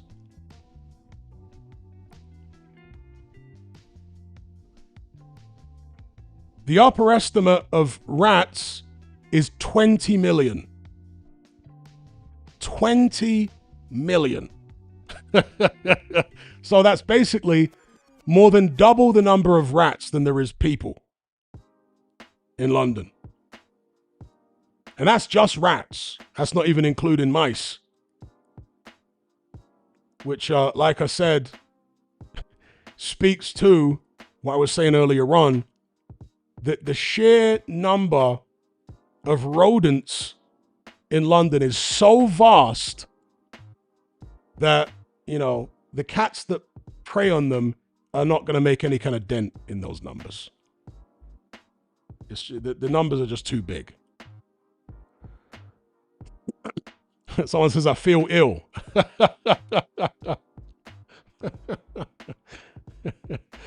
20 million Luke partridges. Action Popcar says, 20 million loyal Starmer followers then.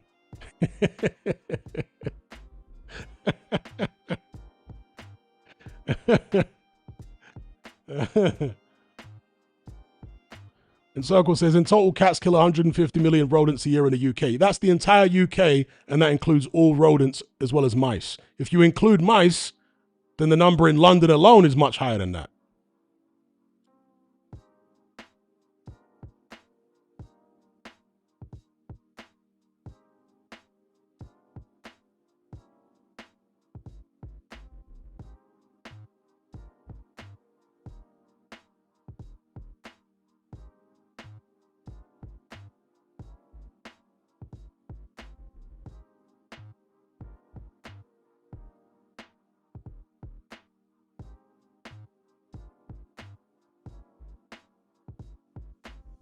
So again, the number of mice in London is several million.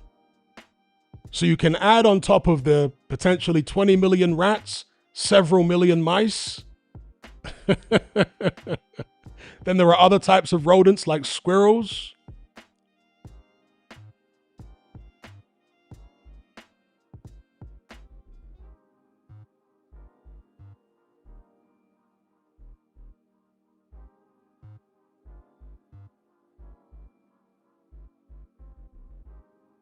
Yeah, I seriously doubt the total rat population in the UK is only 100 million. Obviously, it's difficult to count them, especially in rural areas, because people often don't come across them, the ones that live in woodland and stuff like that. It's easier to estimate them in metropolitan areas, whereas in rural areas, it's going to be a lot more difficult to estimate how many of them there are.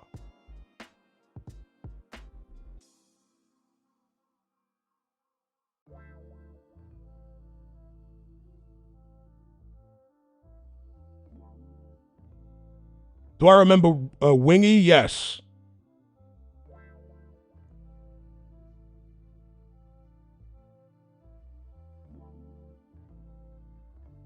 FIFA Junior says, but encircled, you just said they kill 150 million, so those numbers don't add up. If there's 100 million rats in the UK and cats kill 150 million rodents, they would be then have to kill all of the rats in the UK plus the mice. Yeah, it don't add up. It actually don't add up. I will stick to what I originally said. That certainly in somewhere like London, cats kill such a small number of rodents, particularly rats, that the effect they have on the population size is negligible. There's just too many of them. And I would hazard a guess that cats are far more likely to kill mice and therefore would have a far higher impact on the mice population than they would have on the rat population. Because mice are easier to kill. They're smaller. There's far less chance of them harming the cat. Whereas rats are bigger, more vicious, etc.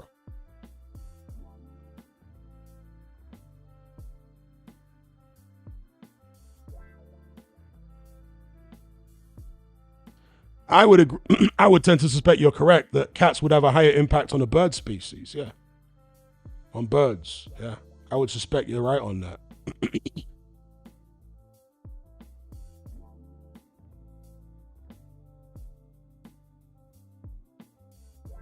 Fernie G says, if rats were the size of cats, we'd be in some serious trouble.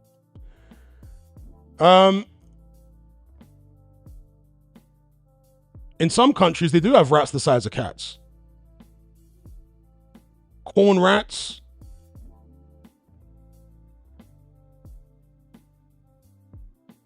Is that what they're called? Corn rats?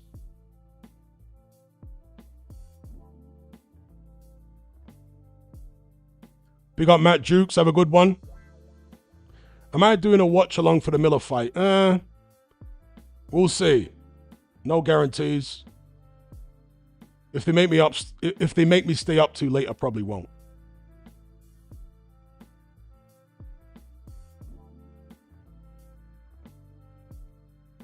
Ryebread says big rats can actually have a roll around with cats. Yeah, they can. A big rat is not an easy thing to kill.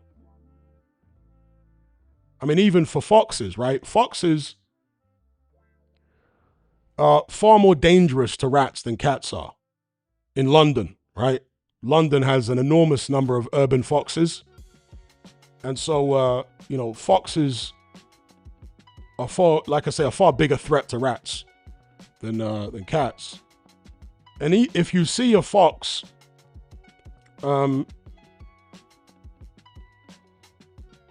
trying to kill a rat, it's quite a task. Do you know what I mean? They're not, even a fox is not as efficient at eliminating a rat as a trained dog.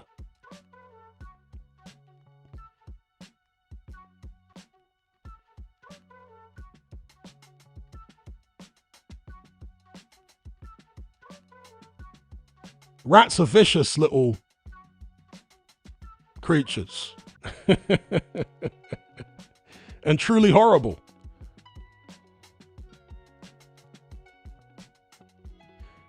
Jack says, what happened to Wingy?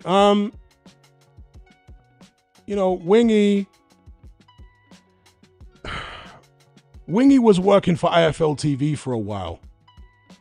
And Tyson Booth basically started trolling him. You know the way Tyson Booth does. He started trolling Wingy, and he was slagging off Wingy's girlfriend or wife or whoever she was about the way she looks. And Wingy got very upset and quit IFL TV and making YouTube videos not too long afterwards. So basically, Wingy didn't like all the negativity that comes with being a public figure. He didn't want to especially deal with people slagging off his loved ones. He didn't like that. So he decided to bow out.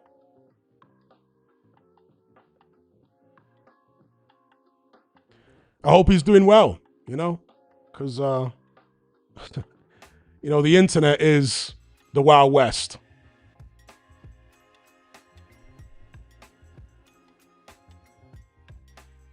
I mean, let's be real, right? This is how foul the internet is. I have never wished death upon anyone in the boxing community in my life, and nor would I. It's not that deep. People say I hate Tyson Fury. Under no circumstances would I hope that Tyson Fury lost his life.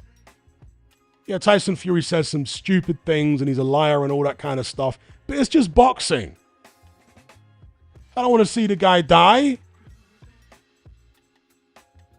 I'm not flipping evil. And on top of that, like, if he was seriously injured or lost his life in a boxing ring, it'd be bad for the sport. Somebody that high profile losing their life, right? So I've never wished death on anyone. I've never wished serious injury on anyone. And certainly never said anything like that in any of my videos ever. But if I were to die, let's be real, there would be, wherever it was announced on the internet, there would be a decent amount of people that would turn up to gloat and revel in my passing. That is how foul the internet is. There would be people cheering. Yeah, the internet is a foul place.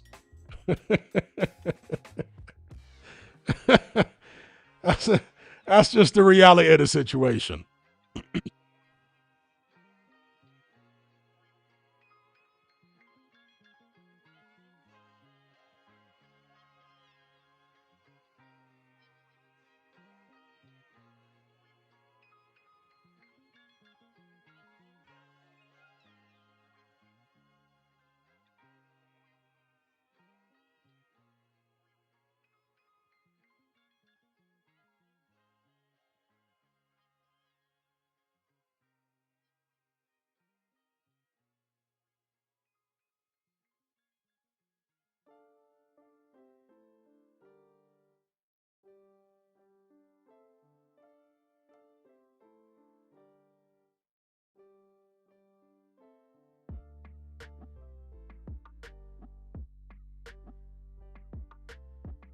So yeah, Wingy didn't like, and I don't like using this particular word because it's kind of used far too often, particularly by so-called progressives. But the internet is toxic, innit? It is highly toxic. Social media is highly toxic.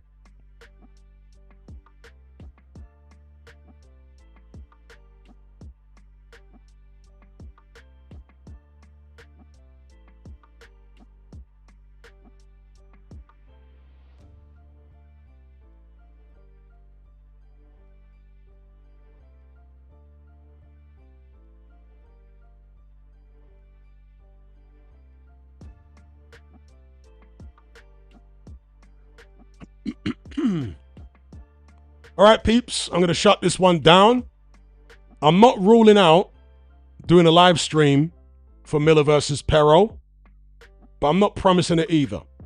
So don't hold your breath. But also don't be surprised if I all of a sudden pop up and I'm doing a live. And the reason for this is because I'm trying to rectify my sleep schedule, which is terrible at the best of times. I don't like staying up too late because then I end up being nocturnal. So, yeah, I'm going to try and get some sleep. If I fail, I might pop back up. All right? So, until next time, take care, be good. I'll first big up everybody, certainly, but especially those who donated via Super Chat. They were FIFA Jr., Andrew Morris, President Brush, Andre Rodriguez, Green Entity. Hey, big up Green Entity. His comment was very interesting. You guys remember his comment, Green Entity? About sparring the woman in the gym? Gordon Dalglish, big up. Zach. Yeah, big up, big up. Shout out to everybody else as well. Until next time, take care, be good. I'll catch you on the other side. I'm out.